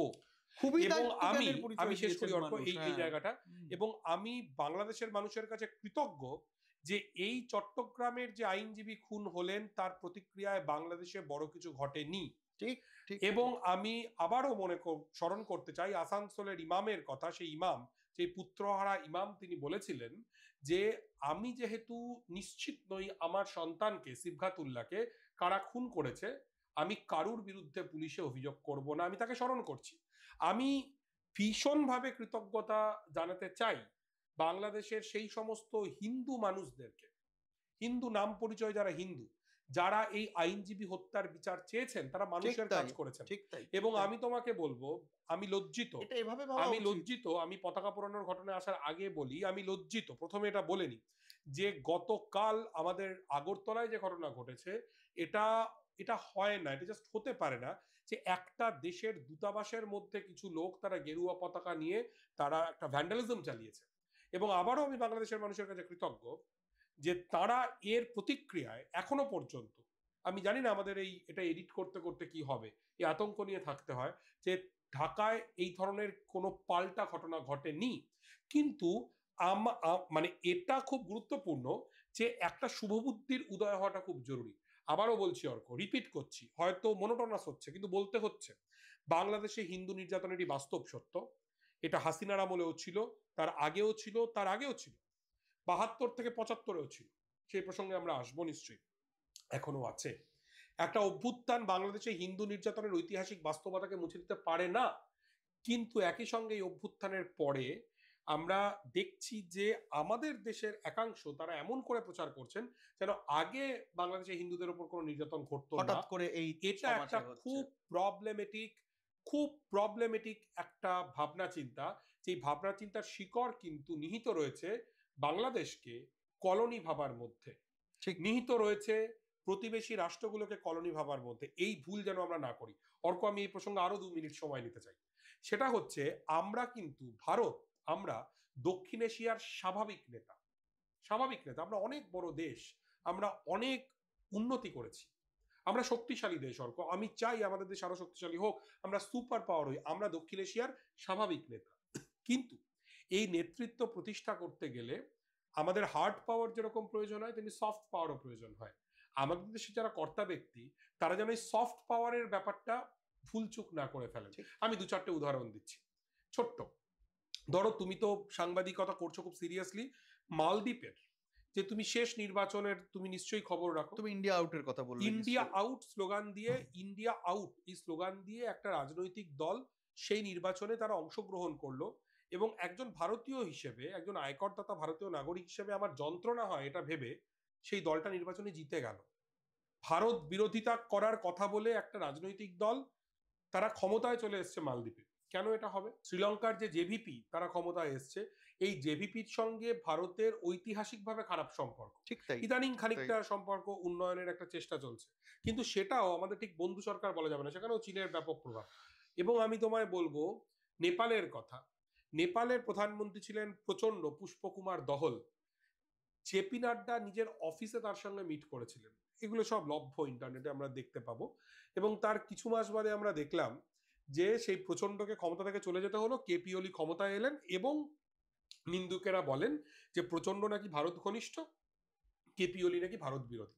তাহলে তুমি বলো অর্ক, চীনের সঙ্গে আমাদের সম্পর্ক খারাপ, তার অনেক কারণ রয়েছে, পাকিস্তানের সঙ্গে আমাদের সম্পর্ক খারাপ, তার প্রচুর কারণ রয়েছে, বাংলাদেশে ভারত বিদ্বেষ চূড়ান্ত রূপ নিয়েছে, মালদ্বীপে ইন্ডিয়া আউট বলে একটা সরকার ক্ষমতায়, শ্রীলঙ্কার এই অবস্থা, নেপালে এই অবস্থা। আমরা কেন বন্ধু হারাচ্ছি? আমরা বন্ধু হারাচ্ছি কেন? আমরা এই অঞ্চলে স্বাভাবিক নেতা, তাই না? কাজেই আমাদেরকে এনশিওর করতে হবে আমরা যেন বন্ধু না হারাই, এইটা আমাদেরকে এনশিওর করতে হবে। প্রতিবেশী রাষ্ট্রগুলির, মানে তুমি যেটা বলছো সেটাকে একটু ডিকোড করলে এরকম দাঁড়ায় যে প্রতিবেশী রাষ্ট্রকে বন্ধু ভাবার বদলে প্রতিবেশী রাষ্ট্রের সঙ্গে শত্রুতা, এবং আমরা গালওয়ান মনে আছে আমাদের, শত্রুতা এবং সংঘাতপূর্ণ সম্পর্ক আমাদের তৈরি হচ্ছে। এখন তার মানে কোথাও গিয়ে ভারতীয় জনগণ হিসেবে মানে পররাষ্ট্রনীতির প্রত্যক্ষ ভুক্তভোগী হচ্ছি আমরা জনগণ হিসেবে। আমরা একই সঙ্গে, আমি তোমাকে এটা বলবো, ওই গদি মিডিয়ার প্রসঙ্গে আমি যেটা বলছিলাম অর্ক, যে যখন আমরা গদি মিডিয়া যা দেখাচ্ছে একটা পারসেপশনকে তুলে ধরছে, আমি যখন সেটাকে চেক করছি না, আমি যখন সেটাকে এবং সেটাকে ধরেই নিচ্ছি, মিডিয়ার একটা ক্রেডিবিলিটি থাকে, তাদের ব্র্যান্ডিং এর একটা ক্রেডিবিলিটি থাকে, তখন আমরা কি কি কম্প্রোমাইজ করছি? আমাদের এত বছরের সম্পর্ক, এত বছরের বন্ধুত্ব, আমাদের লজিক্যাল ডিডাকশন, আমাদের যুক্তি বুদ্ধি, এগুলো আমরা সমস্ত, আমি লাইভ একটা শোতে বলছি আমি চট্টগ্রাম দখল করে নেব। আরে কেন আমরা চট্টগ্রাম দখল করতে যাব? না, এটা তো এথনো ন্যাশনালিজম, এটা তো জায়নবাদ। আমি তো একটা অখণ্ড চট্টগ্রাম নিয়ে আমাদের অনেক বলার কথা রয়েছে। চট্টগ্রাম, তুমি জানো যে ভারত যেদিন স্বাধীন হয়, চট্টগ্রাম ঠিক সেদিন স্বাধীন হয়নি। চট্টগ্রামে ভারতের পতাকা তোলা হয়েছিল, অনেকগুলো যা প্রভিন্সের মতো চট্টগ্রাম নিয়েও প্রশ্ন ছিল, হুইচ ইজ ট্রু। কিন্তু কথা হলো, ঐতিহাসিক তথ্যের ভিত্তিতে বা বিশ্বাসের ভিত্তিতে যদি আমি একটা দেশ যখন তখন দখল করতে চাই, এবং যেটা আমার প্রতিবেশী দেশ, তাহলে সেটা আমি আসলে জায়নবাদকে ইহুদিদেরও একটা যুক্তি আছে, তারা সেই যুক্তিটা আমি বিশ্বাস করি না। জায়নবাদী ইহুদিদের। হ্যাঁ, জায়নবাদী ইহুদিদের, তারা কিন্তু সেই যুক্তিতে প্যালেস্টাইন দখল করে নিতে চায় এবং বলে যে এটাই ঠিক। তার মানে আমি সেটা দোষর। তার মানে হিন্দুত্ববাদ, জায়নবাদ, আগ্রাসী হিন্দুত্ববাদ আসলে একে অপরের পরিপূরক, একে অন্যের প্রতিশব্দ। সেইগুলো কিন্তু সে তো বটেই। তুমি এই শোর আগে আমরা কথা বলছিলাম যে আমাদের ভারতবর্ষের ঐতিহ্য হচ্ছে ঐতিহাসিকভাবে প্যালেস্টাইনের পক্ষে থাকা। আমরা যখন এই ডিকোড বাংলাদেশ শুরু করছি তখন নিশ্চয়ই অর্কর সঙ্গে আমার নিয়মিত আড্ডা হতেই থাকবে। প্যালেস্টাইন নিয়ে আজকে আলোচনার সুযোগ নেই, পরে নিশ্চয়ই আমরা অন্য আলোচনা করব। কিন্তু ভারত ঐতিহাসিকভাবে প্যালেস্টাইনের বন্ধু, এবং প্যালেস্টাইনের যে লড়াইটা, এটা একেবারেই মুসলমান বনাম ইহুদিদের লড়াই নয়। এখানে আমি আমি আমি ইন্টারভিউ করলাম এই গত মানে 23 সালের 25শে ডিসেম্বর, আবার ডিসেম্বর আসছে, জাস্ট এক লাইন আমি বলছি। জেরুজালেমে যে গির্জাটা আছে, মানে যেখানে মনে করা হয় একটা টানেল, মানে ওই টানেলেই ছিল সেই আস্তাবল যেখানে যিশু জন্মেছিলেন। তার সামনে একটা লাল তারা, সেটা গোটা ডিসেম্বর মাসটা জ্বলে, যে ওই হচ্ছে যিশুর জন্মস্থান। 23 সালে যখন গণহত্যা চলছে ফিলিস্তিনে, তখন ওই তারাটা জ্বলেনি। এবং ওই ওই ওই চার্চের যিনি ফাদার, তিনি বলেছিলেন যে এই যে গণহত্যা চলছে, এই গণহত্যার প্রতিবাদে আমরা আলো জ্বালাচ্ছি না। এটা শুধু মুসলমানদের লড়াই নয়, এটা প্যালেস্টাইনের গণমানুষের বিরুদ্ধে লড়াই। ঠিক যেরকম বাংলাদেশে এই 15 বছরের ভোট চোর, এবং ওরা অভিযোগ করেন, আমার কথা নয়, যে একটি প্রতিবেশী রাষ্ট্রের কার্যত পাপেট হিসেবে তিনি কাজ করেছেন, যেটা সেই প্রতিবেশী রাষ্ট্রের জন্য ভীষণ ক্ষতিকর, ভীষণ ক্ষতিকর। কারণ যদি এটা ভারত হয়ে থাকে, তাহলে ভারত শেখ হাসিনাকে ব্যাক করার মাধ্যমে, তাকে সেভ করতে চাওয়ার মাধ্যমে আসলে বাংলাদেশের জনগণের বন্ধুত্বকে হারাচ্ছে। এটা খুব প্রবলেমেটিক, খুব সমস্যা ভারতের জন্য। কাজেই হাসিনার বিরুদ্ধে যে লড়াইটা যেরকম শুধু মুসলমানের লড়াই ছিল না, সেটা বৌদ্ধদের লড়াই ছিল, সেটা হিন্দুদের লড়াই ছিল, সেটা মুসলমানেরও লড়াই ছিল, সেটা লালনপন্থীদেরও লড়াই ছিল। আজকে যারা ওই মাজার ভাঙছেন, তারা কি মূর্খের স্বর্গে বাস করছেন বাংলাদেশে? তারা মূর্খের সঙ্গে বাস করছেন। কারণ বাংলাদেশের এই গণ অভ্যুত্থানকে, যিনি, তার সঙ্গে আমার মতের অনেক প্রশ্নে মিল হতে পারে, অনেক প্রশ্নে মতের অমিল হতে পারে, কিন্তু যিনি, যার কবিতা আমায় মন্ত্রমুগ্ধ করে, সেই সেই কবি, তিনি একটা বই লিখেছিলেন 1 বছর আগে, 5ই আগস্ট প্রকাশিত হয়েছিল, গণ অভ্যুত্থান ও গঠন, যে বইটাই গণ অভ্যুত্থানের অন্যতম ভিত্তি হিসেবে কাজ করেছে। তিনি কিন্তু মাজারে যে ধর্মের কথা বলা হয়, যে প্র্যাকটিস, তিনি তার পক্ষের মানুষ। কাজেই যে ধর্মান্ধরা মাজার ভাঙছেন, যে তারা তারা আসলে ফরাদ মাজারের কথা বলছি, তারা আসলে মূর্খামির পরিচয় দিচ্ছেন। প্যালেস্টাইনের ক্ষেত্রেও লড়াইটা সমস্ত প্যালেস্টাইনের জনগণের লড়াই, সমস্ত ফিলিস্তিনি গণমানুষের লড়াই। এবং তুমি জানো অর্ক, ফিলিস্তিনিরা এই যে অনেকে এটাকে ইসলামিস্ট হিসেবে দাগিয়ে দেয়, যা করে আর কি, তুমি জানো আমি খুব প্রত্যক্ষভাবে একটা কাজ করতে গিয়ে জেনেছি, হয়তো তুমিও জানো, ফিলিস্তিনিরা যারা নাগরিক প্রতিবাদে বিশ্বাস করে, একটা বিশ্বাস আছে যে ফিলিস্তিনি মানেই হামাস। কিন্তু যারা স্বতঃস্ফূর্ত নাগরিক আন্দোলনের অংশগ্রহণকারী, তারা গান্ধী জীবনী পাঠ করে, গান্ধীর আন্দোলন থেকে শিক্ষা নেয়, নেলসন ম্যান্ডেলার আন্দোলন থেকে শিক্ষা নেয়। অর্থাৎ ওইটা লড়াই হচ্ছে প্যালেস্তাইনের ভূখণ্ডের লড়াই, তাদের জমির লড়াই। এবং সেই তুমি কাউকে বাস্তুচ্যুত করতে পারো না তার নিজের দেশ থেকে। এবং সেটা মায়ানমারের ক্ষেত্রে সত্যি, সেটা বাংলাদেশের ক্ষেত্রে সত্যি, সেটা ফিলিস্তিনের ক্ষেত্রে সত্যি। এবং এই জায়গা থেকে একটা মানে একটা অখণ্ড দেশের হঠাৎ করে তার রাজ্যপুরে বলছি যে তার একটা অংশ ভূখণ্ড দখল করে নেব আমি একটা ঐতিহাসিক বিশ্বাসের ভিত্তিতে, তার মানে আসলে কিন্তু আমি তাদের সার্বভৌমত্বে নাক গলাচ্ছি। পতাকা পোড়ানো, পতাকা মারানো, সার্বিকভাবে পতাকা অবমাননা, তুই আমার পতাকা অবমাননা করলি বলে আমিও তোর পতাকা অবমাননা করলাম, বাংলাদেশের পতাকা টয়লেট পেপার বা ভারতবর্ষের পতাকা মারিয়ে যাওয়াই যায়, এই মানসিকতাটা, এই স্পেসটা, এটা নিয়ে যে রাজনীতি, পতাকা পোড়ানোর রাজনীতি যা আমরা দেখলাম, পতাকা অবমাননার রাজনীতি, এটা নিয়েও আমাদের কথা বলা জরুরি মনে হয়। আমি খুব স্পষ্টভাবে বলে দিতে চাই, একজন ভারতীয় হিসেবে, ভারতীয় নাগরিক হিসেবে আমি কখনোই এটা পছন্দ করি না যে আমার দেশের পতাকা পোড়ানো হচ্ছে সেটা দেখতে। কেননা এই দেশের সব থেকে যিনি করাপ্টেড লোক, নীরব মোদী, যাকে দেশ ছাড়ার গেটওয়ে করে দিয়েছে মোদী সরকার, এই পতাকাটা যেমন তার পতাকা, এদেশের এই আদানি, আম্বানি গোষ্ঠীর নানা রকম যারা দুর্নীতির দোষর তাদেরও যেমন পতাকা, আমি আম্বানির কথাটা বললাম কেননা তারা স্বাধীনতা দিবস এলে পলিয়েস্টারের পতাকা বিক্রি করে এবং তার থেকে বিপুল টাকা রোজগার করে, তাদেরও পতাকা। তেমনি আবার আমি তোমাকে একটা ছোট্ট অভিজ্ঞতার কথা বলি।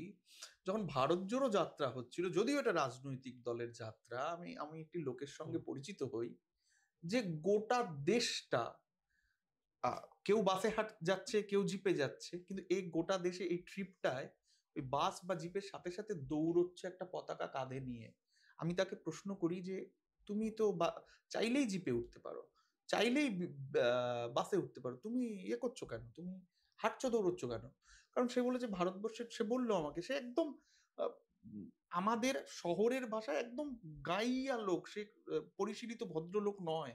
সে আমাকে বললো কারণ ভারতবর্ষের বেশিরভাগ মানুষই তো কাজে যায় হেঁটে দৌড়ে এভাবেই, আমি তাদেরই একজন। এক আর দুই, এই পতাকাটা আমার, আমি এই পতাকাটা বাঁচাতে, আমি আর কিছু বাঁচাতে চাই না, আমি আমার পতাকাটা বাঁচাতে চাই। কাজে এটা তারও তারও পতাকা, কাজে আমার এই পতাকাটা মারালে কিন্তু আসলে একজন দলিত প্রান্তিক ভারতীয় তাকেও অবমাননা করা হয় বলে আমি মনে করি। এবার এইটার যে ফ্যাশন হয়ে গেল পতাকা পোড়ানোটা, এবং এটার খুব নাগরিক পরিশীলিত আমার তোমার বন্ধু সাংবাদিক তারাও এটাকে একদিকে তারা ভারতের পতাকা পোড়ানো কে ধিক্কার জানাচ্ছে এবং তার সঙ্গে তারা বাংলাদেশের পতাকা পুড়িয়ে প্রতিশোধ নিচ্ছে বা বাংলাদেশের পতাকা অবমাননা করে। এই বিষয়টা নিয়ে আমরা যদি একটু কথাবার্তা বলি।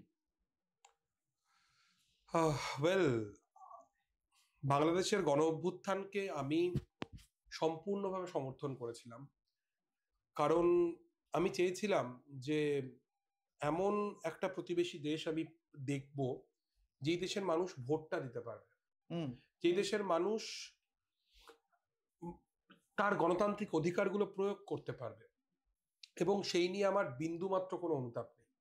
কিন্তু যেদিনকে, এবং তুমি জানো সেটা শুধু আমি নয় তোমাকেও, কিন্তু আমিও খুব যেহেতু সামান্যভাবে বাংলাদেশের অভ্যুত্থানের পক্ষে কথা বলেছিলাম বলে, যারা আমাদের দেশে এখন উগ্র জাতীয়তাবাদী এবং হিন্দুত্ববাদী যারা তারা আক্রমণ করছেন, সেই আক্রমণ নিয়েও আমার কোনো অসুবিধা নেই, কারণ তাদের সেটা অধিকার রয়েছে, তারা তাদের রুচি সংস্কৃতির পরিচয় দিচ্ছেন বা তাদের রাজনৈতিক স্বার্থের পরিচয়। হ্যাঁ, কিন্তু আমি শুধু একটি দিন কষ্ট পেয়েছিলাম অর্ক, বা সেই কষ্টটা আমার মধ্যে রয়ে গেছে। আমি আমার বাংলাদেশি বন্ধুদেরকে বলতে চাই, রিসেন্টলি প্রচুর মানুষ আমার একটা ভিডিও দেখেছেন এবং সেটা নিয়ে তারা খুবই অনেকেই উচ্ছ্বাস প্রকাশ করেছেন।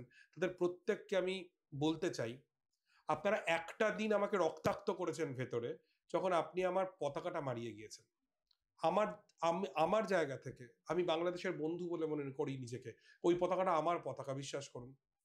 আপনি বিশ্বাস করুন, 26শে জানুয়ারি 2 বছর আগে যে কৃষকরা লালকেল্লার সামনে আমাদের ভারতীয় পুলিশের হাতে, আধা সামরিক বাহিনীর হাতে মার খাচ্ছিলেন, তাদের হাতে এই পতাকাটা ছিল, যে পতাকাটা আপনারা মারাচ্ছেন। শাহিনবাগে যে মানুষগুলো এনআরসির বিরুদ্ধে, সিএ এর বিরুদ্ধে যে দাদিরা বসেছিলেন, তাদের হাতে এই পতাকাটা ছিল, সেই পতাকাটা নিয়ে তারা মোদীর সরকারের বিরুদ্ধে প্রতিবাদ করছিলেন, তাদের অধিকারের কথা বলছিলেন। আপনারা সেই পতাকাটা মারাচ্ছেন। যারা মারাচ্ছেন, আমি জানি বাংলাদেশের আমার বন্ধুরা মারাচ্ছেন না, অনেকেই বিরোধিতা করছেন। আসলে কি জানেন, পতাকা কারুর একার হয় না। আজকে দেখুন, আপনাদের দেশের কথা যদি আমরা একটু দেখি, বাংলাদেশের পতাকা কপালে বেঁধে যারা রাস্তায় নেমেছিলেন, তাদেরকে ওই বাংলাদেশের রাষ্ট্রীয় পতাকার পক্ষের মানুষজন, যারা চাকরি করেন, বন্দুকবাজরা, পয়সা পান যারা গুলি করবার জন্য, তারা গুলি করে খুন করেছেন। কাজেই বাংলাদেশের পতাকা কপালে বাঁধা তরুণের লাশ তৈরি করছে বাংলাদেশের পতাকা হাতে থাকা একজনের বন্দুক।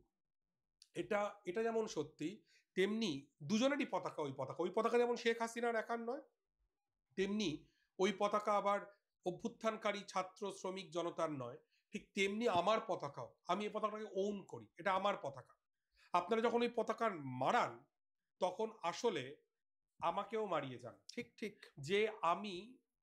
যে আমি আপনারা ভারতের বর্তমান পরিস্থিতি জানেন অনেকটাই, সে আমি বলে না, আমি কেউ নই, আমি অর্কও কেউ নয়, আমরা অনেকে যারা আমরা দুটো দেশের মধ্যে বন্ধুত্ব চাই, আপনারা আমাদের প্রত্যেকের বুকের ওপর দিয়ে হাঁটেন। প্লিজ আমি অনুরোধ করব, আমি দাবি করব, আপনারা এরকম করবেন না, এটা ভালো নয়। এবং একই সঙ্গে আমার লজ্জা হয় যখন আমার দেশের কিছু মানুষ বাংলাদেশের পতাকা পুড়িয়ে দেন, আমার কষ্ট হয়, আমার লজ্জা হয়, কারণ তারা একই ক্রাইম করছে, একই কাজ করছেন, তারা একই কাজ করছেন। এবং আসলে কি জানো অর্ক, এই যে কোনো পলেমিকের কোনো পরিসর নেই, কোনো ডিবেটের কোনো পরিসর কোনো নেই, সংলাপের জায়গা নেই, কোনো ডিবেটের কথা বলা যাবে না, পুড়িয়ে দাও, জ্বালিয়ে দাও, অন্যের পতাকাকে আক্রমণ করো, এটা তো এবং অনেক দিন ধরে রয়েছে। এবং তুমি দেখো অর্ক, তুমি তুমি বললে ট্যাগিং, এটা একটা সমস্যা। যেমন নরেন্দ্র মোদীর দলের লোকজন তাদের বিরোধীদের বলেন আরবান নকশাল, হ্যাঁ, রাহুল গান্ধীও আরবান নকশাল, যে কেউ তার বিরোধিতা করছে সেই আরবান নকশাল। তেমনি মানে ব্যাপারটা এইরকম হয়ে গেছে, দাগিয়ে দিতে দিতে দিতে দিতে এমন হয়ে গেছে। এবং পার্সোনাল অ্যানেকডোট গণপরিসরে শেয়ার করছি, যে আমি তুমি যখনই লজিক্যাল কথা বলছি, আমাদের সাথে কেউ সংলাপে আসছে না, প্রথমেই বলছে মানে সংস্কৃতিটা কেমন হয়, বড় দাদা যে সংস্কৃতিটা সেট করে দেয়, ছোটরা সেটাই ফলো করে, তখনই বলা হচ্ছে প্রথম যে অর্কদেব অর্কভাদুরী হিজবুতি।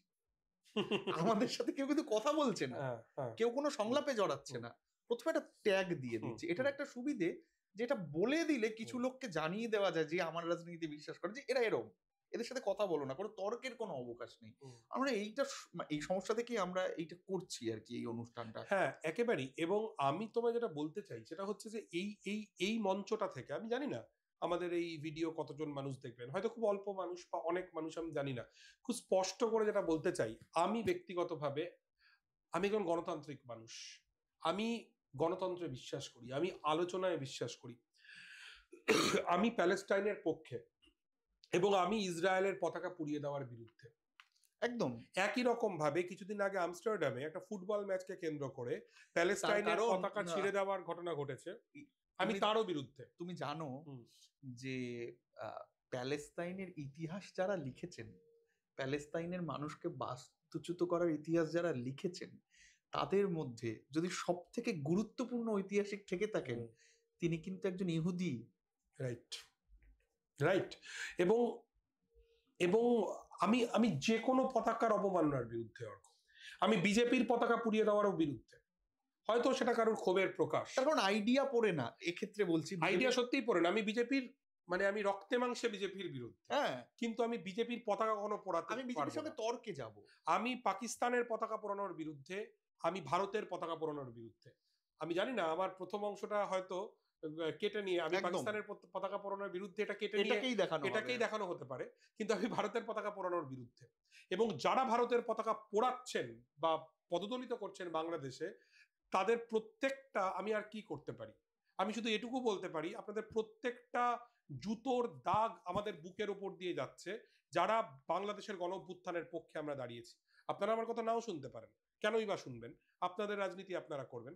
একই সঙ্গে বলি, আমি প্যালেস্টাইনের পতাকা পোড়ানোর বিরুদ্ধে, ইসরায়েলের পতাকা পোড়ানোর বিরুদ্ধে। এবং একটা মজার কথা তোমায় শেয়ার করি, নেটেও দেখতে পাবে, তোমায় আমি পাঠালাম বোধহয় লিঙ্কটা। 2010 সালে এই পুষ্পকুমার দহল বা প্রচন্ডর যে মাওবাদী পার্টি, এখন তো নানা ভাঙচুরের মধ্যে দিয়ে তারা গেছেন, সে মাওবাদী পার্টির লোকজন তারা নেপালের কাঠমান্ডুতে ভারতের পতাকা পুড়িয়ে দিয়েছিল। তুমি দেখবে এখনো দা হিন্দু বা এরকম কিছু মিডিয়া নিউজটা তুমি পাবে। এই প্রচন্ডর সঙ্গে জেপি নাড্ডা মিটিং করেন। 2013 সালে ভারতবর্ষে পাকিস্তানের পতাকা পোড়ানো হয়েছে, 2013 সালেই বাংলাদেশে পাকিস্তানের পতাকা পোড়ানো হয়েছে।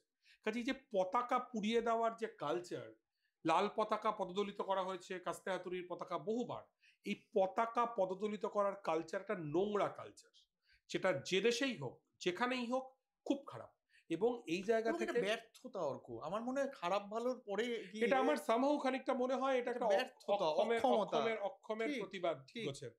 হ্যাঁ, মানে বাংলাদেশিদেরকে বলতে চাই যে আপনারা এক্সে নেই, টুইটারে নেই, এবং যে সমস্ত অপতথ্য প্রচার চলছে আপনারা সেগুলো ডিবাঙ্ক করবার জন্য যতটা উদ্যোগী হওয়ার, সেটা আপনারা হলে বোধহয় তাদের জন্য বেটার। আমি একজন ভারতীয় হিসেবে আমি আপনাদের জ্ঞান দিচ্ছি না, আপনাদের একজন বন্ধু হিসেবে বলতে চাই, পতাকা মারিয়ে আপনারা আসলে আমাদের মতো অনেক মানুষকেও আঘাত দিচ্ছেন বা দিয়েছেন, যারা আসলে এই অভ্যুত্থানের পক্ষে ছিলেন, যারা আপনাদের বন্ধু আসলে, তাই তো, এটাই তাই বলার। তো, তাই তো, তাই তো। তোমার সঙ্গে আমি কথাবার্তা বলতে আসার আগে যে পদ দিয়ে আসছিলাম, তখন আমি একটু লেখাপড়া করছিলাম। হুম আমি দেখছিলাম দৌলত কানোয়ার বলে হুম একজন দলিত, হুম তিনি তার কথাবার্তা ডকুমেন্ট করা হয়েছে টাইমস অফ ইন্ডিয়া। হুম। সে বলছে যে আমাদের জেলে ও 67 দিন জেলে ছিল। বলছে যে এই 67 দিন জেলে থাকাটা আমার কাছে 67 বছর জেলে থাকার মতো। জেলার আমাদের প্রথমেই জিজ্ঞেস করেন তোমার কাস্ট কি। এবার যারা দলিত, তাদেরকে দলিত বা মুসলিম, তাদেরকে এমন ধরনের কাজ দেওয়া হয় যে কাজটা জেলে যা যা কাজ আছে তার মধ্যে সব থেকে খারাপ এবং সব থেকে ঘৃণ্য, অর্থাৎ ধরে নাও বাথরুম পরিষ্কারের কাজ। এখানেই শেষ নয়, তাদের বলা হয় তুমি ঝাঁটা পাবে না, বাথরুমটা পরিষ্কার করতে হবে তোমাকে হাত দিয়ে। সে লোকটি বলছে যে আমাকে এই 67 দিন নিয়মিত হাত দিয়ে বাথরুম, মলমূত্র সাফ করতে হয়েছে গোটা জেলে যারা রয়েছে তাদের। আমি বলতে চাই এই পতাকাটা কিন্তু ওই দলিতেরও। সমস্ত পদদলিত ভারতবর্ষে এই পতাকাটা নরেন্দ্র মোদী তার দল, গৌতম আদানি, আম্বানি এবং নানা রকম ভাবে ফ্যাসিবাদ হিন্দুত্ববাদের যারা দোষর তাদের শুধু নয়। পতাকাটা আমার তোমার দুই অক্ষর। এ পতাকা নিরন্ন সাধারণ ভারতবাসীর।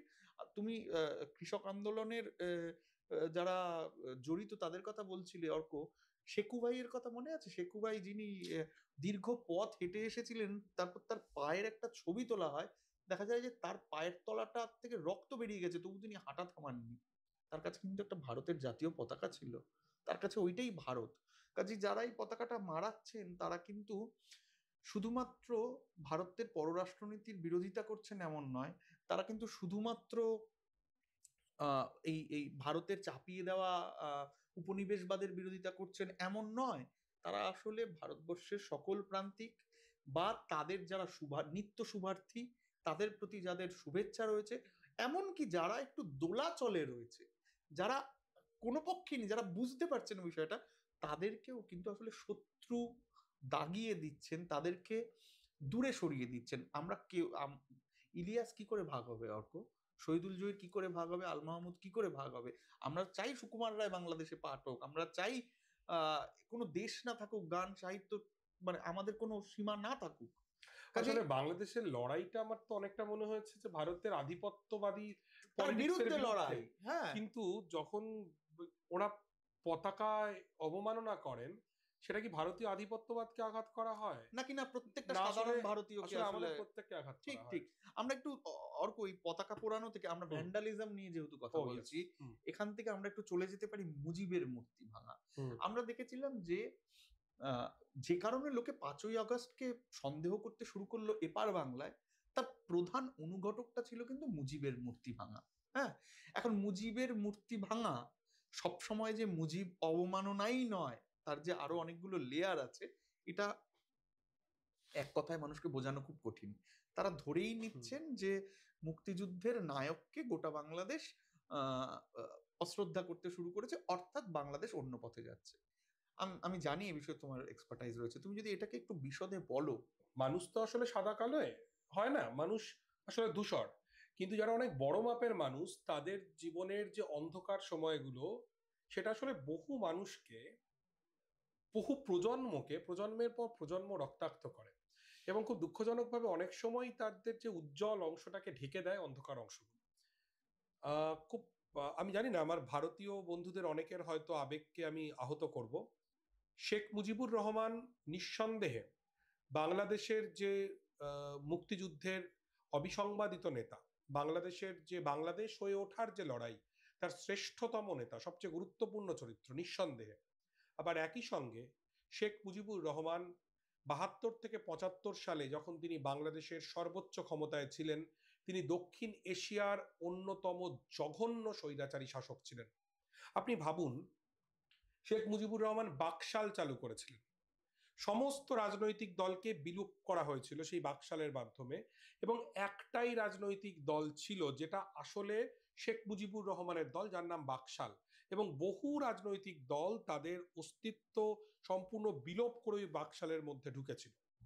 আমি বাংলাদেশের একজন খুবই মানে গুরুত্বপূর্ণ মুক্তিযোদ্ধা বামপন্থী, তাকে আমি জিজ্ঞেস করেছিলাম যে শেখ মুজিবুর রহমানের যে ট্র্যাজিক মৃত্যু ঘটলো 15ই আগস্ট 1975, তারপরে প্রায় 2.5 মাস ঢাকার রাস্তায় কোনো প্রতিবাদ মিছিল হয়নি। কেন হয়নি? যে মানুষটি মুক্তিযুদ্ধের পরে যখন বাংলাদেশে এলেন, তাকে লক্ষ লক্ষ মানুষ যাকে স্বাগত জানিয়েছিলেন, যিনি অবিসংবাদী নেতা ছিলেন বাংলাদেশের, তার মৃত্যুর পরে তো গোটা দেশ আন্দোলনে, প্রতিবাদে, বিক্ষোভে উত্তাল হয়ে যাওয়ার কথা। কেন হয়নি? তার কারণ শেখ মুজিবুর রহমান 72 সালে যিনি ভগবান ছিলেন, 71-এর শেষে যিনি ভগবান ছিলেন, 1975 সালের মধ্যে তার মৃত্যুর সময় মাত্র 3 বছরে তিনি বাংলাদেশের মানুষের কাছে খলনায়কে পরিণত হয়েছিলেন। সেটা একটা ঘটনা। ক্ষমতার অপব্যবহার, ক্ষমতার অপব্যবহার, বিচার বহির্ভূত হত্যা থেকে শুরু করে সবকিছু। হাজার হাজার বামপন্থীকে খুন করেছেন, কমিউনিস্টদের খুন করেছে শেখ মুজিবুর রহমানের আমলে রক্ষী বাহিনী। এই রক্ষী বাহিনীর অত্যাচার নিয়ে এবং আলতাফ পারভেজের একটা অসাধারণ বই আছে, আমাদের পড়া উচিত। এবং একটা কথা খুব গুরুত্বপূর্ণ, নিঃসন্দেহে শেখ মুজিব বাংলাদেশের মুক্তিযুদ্ধের সবচেয়ে গুরুত্বপূর্ণ নেতা, কিন্তু একমাত্র নেতা নন। ঠিক, আমি এটাই বলতে চাইছিলাম। মৌলানা ভাসানীর ভূমিকা অত্যন্ত গুরুত্বপূর্ণ ছিল এবং বামপন্থীদের ভূমিকা গুরুত্বপূর্ণ ছিল। যেমন মনি সিং কমিউনিস্ট পার্টির নেতা, তার ভূমিকা গুরুত্বপূর্ণ ছিল। এবং আমরা অনেকেই জানি না কতজন আমরা সিরাজ শিকদারের নাম জানি, যিনি একজন কমিউনিস্ট মুক্তিযোদ্ধা ছিলেন, যিনি পেয়ারা বাগান পাকিস্তানি হানাদার বাহিনীর থেকে মুক্ত করে একটা বিরাট মুক্তাঞ্চল গড়ে তুলেছিলেন। এই সিরাজ শিকদার যখন স্বাধীন বাংলাদেশে রাজনৈতিক কার্যকলাপ চালাতে শুরু করেন সর্বহারা পার্টির নেতৃত্বে, এবং স্বাভাবিকভাবেই আওয়ামী লীগ সরকার, শেখ মুজিবের সরকারের সঙ্গে তার সংঘর্ষ হয়, এই সিরাজ শিকদারকে বিচার বহির্ভূত ভাবে হত্যা করা হয়। এবং তারপরে শেখ মুজিবুর রহমান তিনি বলেছিলেন যে তিনি লাল ঘোড়া থামিয়ে দিয়েছেন।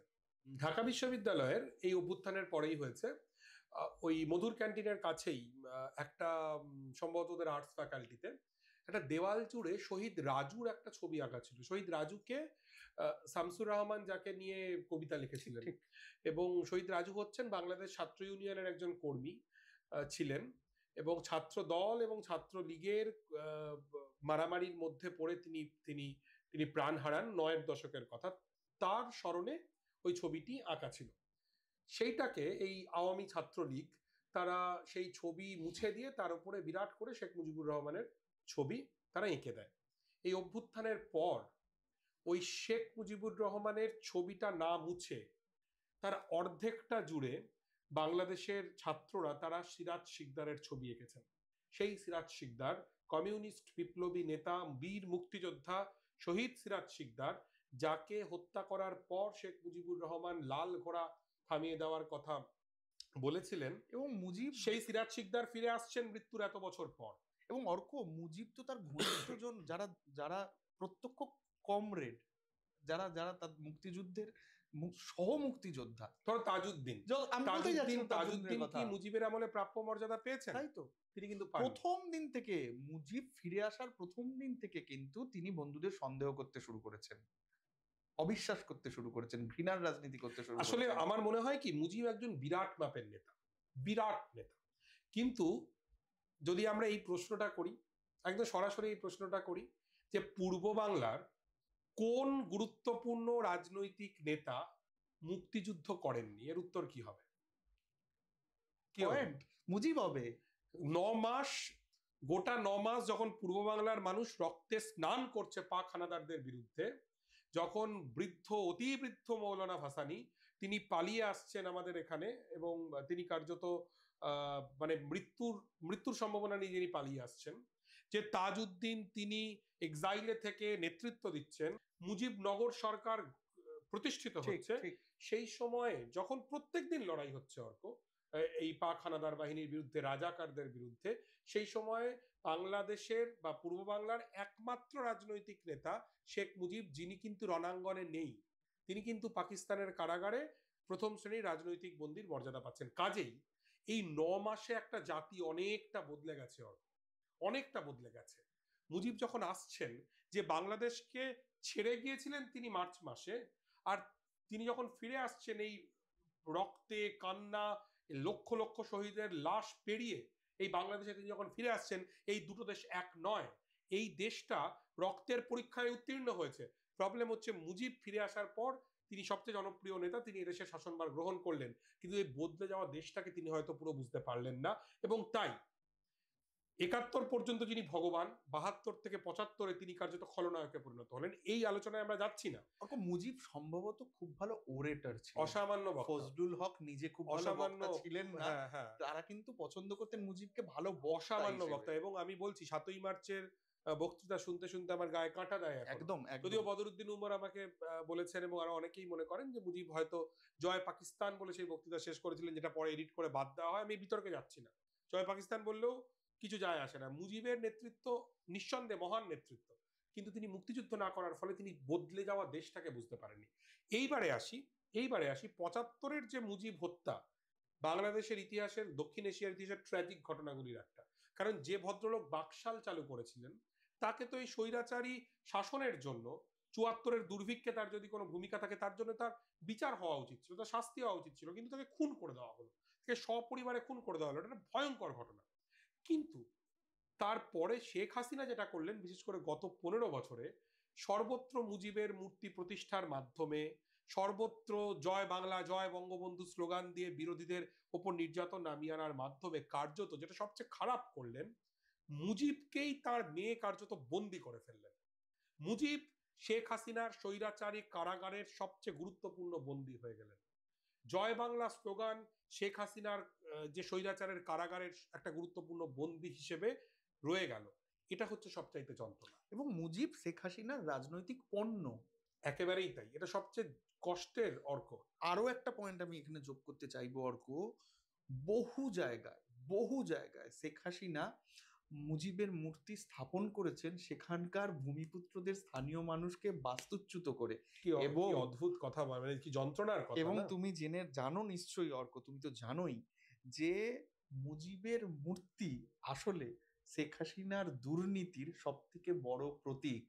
বহু জায়গায় দুর্নীতি করে, জমি লুটপাট করে যা হয়েছে সেটাকে প্রতিষ্ঠিত করা হয়েছে মুজিবের, মানে দুর্নীতির বিষয়টাকে ডাইলিউট করে দেওয়ার জন্য মুজিবের একটা মূর্তি স্থাপন করে দেওয়া হয়েছে। এবং আমার মনে হয় টোকেনিজম। আমার মনে হয় এই প্রথমত আমি মূর্তি ভাঙার বিরোধী। আমাদের দেশেও যখন যারা বিদ্যাসাগরের মূর্তি ভেঙেছিলেন বা রবীন্দ্রনাথের মূর্তি ভেঙেছিলেন, যারা লেনিনের মূর্তি ভেঙেছেন ত্রিপুরার বিলোনিয়ায়, আমি তাদের যেমন বিরোধী, আমি শেখ মুজিবের মূর্তি ভাঙার বিরোধী। কিন্তু মুজিববাদ, অনেকে যেটা মনে করেন বাংলাদেশে ভারতীয় আধিপত্যবাদের রাজনৈতিক যে প্রকল্প বলে অনেকে যারা মনে করেন, তার মূল রাজনৈতিক ভিত্তি, এইটা কিন্তু আমাদেরকে ভাবতে হবে। আমরা আজকে এই বিস্তারিত আলোচনায় যেতে পারবো না। আমরা মুজিব নিয়ে একটা এপিসোড করব, যেমন আমরা অনেকগুলো বিষয় নিয়ে এপিসোড করব। এখানে এই জায়গাটাকে ক্লোজ করছি এই বলে অর্ক, আমি একটা লাইন শুধু বলি।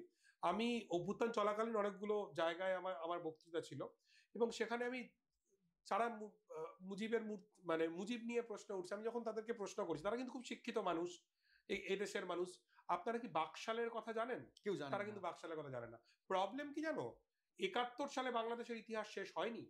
৭১-এর পরেও একটা বাংলাদেশের লম্বা ইতিহাস রয়েছে, যেটা আমাদের এখানে চর্চিত নয়। মুজিবকে ঈশ্বর বানিয়ে রাখার একটা প্রয়াস আমরা দেখতে পাই। হ্যাঁ, তোমার মতো আমিও যে মুজিবকে হাসিনা বন্দি করে রেখেছেন, যে এবং মুক্তিযুদ্ধ এবং মুজিব এই দুটো হাসিনার শ্রেষ্ঠ পণ্য ছিল। মুক্তিযুদ্ধের আবেগ এবং দুর্নীতির অভিযোগ, সমস্ত অভিযোগের দিক থেকে নজর ঘোরাতে বারবার মুজিব এইগুলো করেছেন হাসিনা। এবং অর্ক, এই কথাটাও বলতে হবে, মুজিবের বহু সহযোদ্ধাকে হাসিনাই এক ঘরে করে দিয়েছেন, হাসিনাই তাদের বঞ্চিত করে দিয়েছেন। হ্যাঁ, আমি তাজউদ্দিনের মেয়ের সেদিন একটা সাক্ষাৎকার দেখছিলাম, তিনি স্পষ্টই বলছিলেন যে শেখ হাসিনার আমলের যে আওয়ামী লীগ আর যে মুক্তিযুদ্ধে নেতৃত্ব দানকারী আওয়ামী লীগ, এই দুটো আসলে এক নয়, এই দুটো আসলে আলাদা। ঠিক তিনি বলছিলেন তাজউদ্দিনের মেয়ে মুজিবনগর সরকারের প্রধান ব্যক্তির মেয়ে, ঠিক আছে, এবং আমার তাকে পছন্দ হতে পারে না হতে পারে, কিন্তু ধরো জিয়াউর রহমান,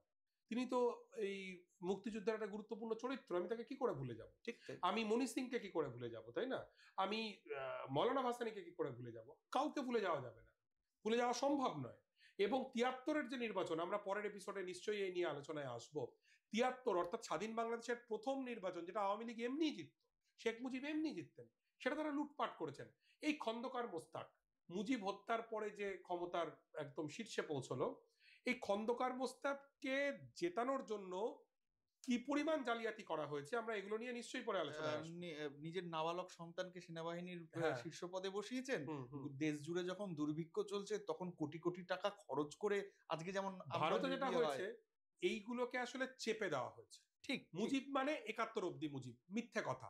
মুজিব মানে 75 পর্যন্ত মুজিব। মুজিবের হত্যা নৃশংস হত্যা, এবং মুজিবের শাসনও একটা নৃশংস শাসন। আমার মনে হয় আমাদের অবস্থানটা এটা একটু পরিষ্কার করে দেওয়া ভালো যে আমরা মুজিবের মূর্তি ভাঙা যেমন কোনো মূর্তি ভাঙাই যেমন সমর্থন করি না, বা আরো স্পেসিফিক ভাবে বললে যেভাবে কিছু অভিযোগ উঠেছিল যে মূর্তির গায়ে হয়তো কেউ মলমূত্র ত্যাগ করছে বা নানা রকম নানাবিধ অশ্লীলতা করছে, এগুলোকে প্রশ্রয় দেওয়া বা এগুলোকে সমর্থন করার কোনো প্রশ্নই নেই। কিন্তু মুজিব পণ্যায়ন, মুক্তিযুদ্ধ পণ্যায়ন, এটার আমরা বিরোধিতা করি এবং মুজিববাদকে আমরা সন্দেহের চোখে দেখি। এবং আমি একটা লাইন শুধু অ্যাড করি অর্ক, প্লিজ। সেটা হচ্ছে আমি খুব চাই যে তোমায় কাল আমি বলছিলাম আমরা একসঙ্গে কখনো ঢাকায় যদি যাই তাহলে আমরা একসঙ্গে আরো এক্সপ্লোর করতে পারবো, আমাদের বন্ধুদের সাথে শেয়ার করতে পারবো। ঢাকায় বেশ কিছু মূর্তি ভাঙা হয়েছে। ওই ঢাকা ইউনিভার্সিটির ওই টিএসসি থেকে সোজা এগোলে প্রচুর মূর্তি, আমি অবাক হয়ে দেখলাম একটা মূর্তি ভাঙা হয়নি। একটা মূর্তি, তোমার নিশ্চয়ই সেই শহীদ দের কথা মনে আছে এরশাদের আমলে যারা বুকে গুলি খেয়ে মরেছিলেন, তাদের বুকে লেখা ছিল গণতন্ত্র স্বৈরাচার নিপাত যাক, গণতন্ত্র মুক্তি পাক। সেই বীর শহীদদের যে মূর্তি, তারা আওয়ামী লীগের কর্মী ছিলেন, আওয়ামী লীগেরই শহীদ ছিলেন তারা, তার মূর্তি কিন্তু বাংলাদেশের মানুষ ভাঙেননি। তাজউদ্দিন আহমেদের মূর্তি কিন্তু বাংলাদেশের মানুষ ভাঙেননি। কাজেই আমাদেরকে, আমরা মুজিবের মূর্তি ভাঙার চরম বিরোধিতা করি, কিন্তু আমরা যেন মুজিববাদী রাজনীতি যে রাজনৈতিক প্রশ্ন করতে পারি তার শিকড়ে পৌঁছে। আরেকটা হচ্ছে যে এই কথাও এখান থেকে বলা উচিত এই সময়, যেহেতু মুজিবের মূর্তি প্রশ্নটা আসছে, অভিরূপ নিশ্চয়ই দেখাবে যে হাসিনা আমলে মুজিবের মূর্তি ভাঙা হয়েছে, মুজিবের মূর্তি চুরি হয়েছে, এবং সেটাকে 5ই আগস্টের পর এদেশের সোশ্যাল মিডিয়া নেটওয়ার্কে বহু মানুষ না বুঝে বারবার এর নাম বাংলাদেশ এই বলে সেই ছবিটাকে চালিয়ে দিয়েছে। মানে সেটা একটা অপতথ্যের সব থেকে বড় প্রমাণ। অর্ক, এই এপিসোডের আমরা একদম শেষের দিকে এসে গেছি। দুটো পয়েন্ট নিয়ে আমার মনে হয় আমাদের একটু ছুঁয়ে যাওয়া প্রয়োজন। আমরা বিস্তারিত প্রতিটা পয়েন্ট নিয়ে এপিসোড করব, কিন্তু হাসিনা আমলকে বুঝতে গেলে হাসিনার দুর্নীতি, এটা নিয়ে কথা না বললে বোধহয় এই আমলটা বোঝা যাবে না। এক, দুই, হাসিনা তো নেই, কবে আসবেন জানা নেই। এ নিয়ে আমার একটা খুব ফুটকাটার ইচ্ছে রয়েছে, সেটা হচ্ছে দেখো হাসিনার এসকেপ রুট, হাসিনার এসকেপে কারা জড়িয়ে ছিল। তুমি যদি ভাবো রাফাল ডোভাল, রাফাল একটা দুর্নীতির ফসল, হ্যাঁ, রাফাল নিয়ে প্রশ্নের জায়গা রয়েছে। ডোভাল বিবেকানন্দ ফাউন্ডেশনের সঙ্গে যুক্ত, সরাসরি আরএসএস রাজনীতির সঙ্গে যুক্ত থাকার অভিযোগ রয়েছে তার নামে। তো নেক্সাসটা তো প্রমাণিত হয়, কিন্তু হাসিনা নেই।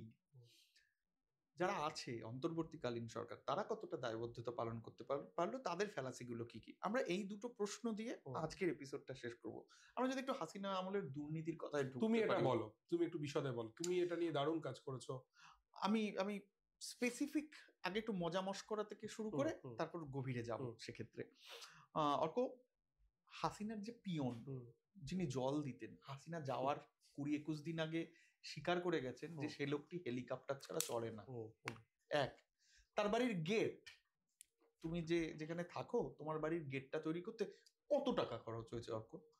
10,000, 15,000, 20,000, 30,000? একটা বাড়ির গেট তৈরি করতে কত খরচ হতে পারে? 1 লক্ষ, 2 লক্ষ? এটা আমরা দেখিনি, কিন্তু আমরা ধারণা করছি এরকম একটা সর্বোচ্চ হতে পারে।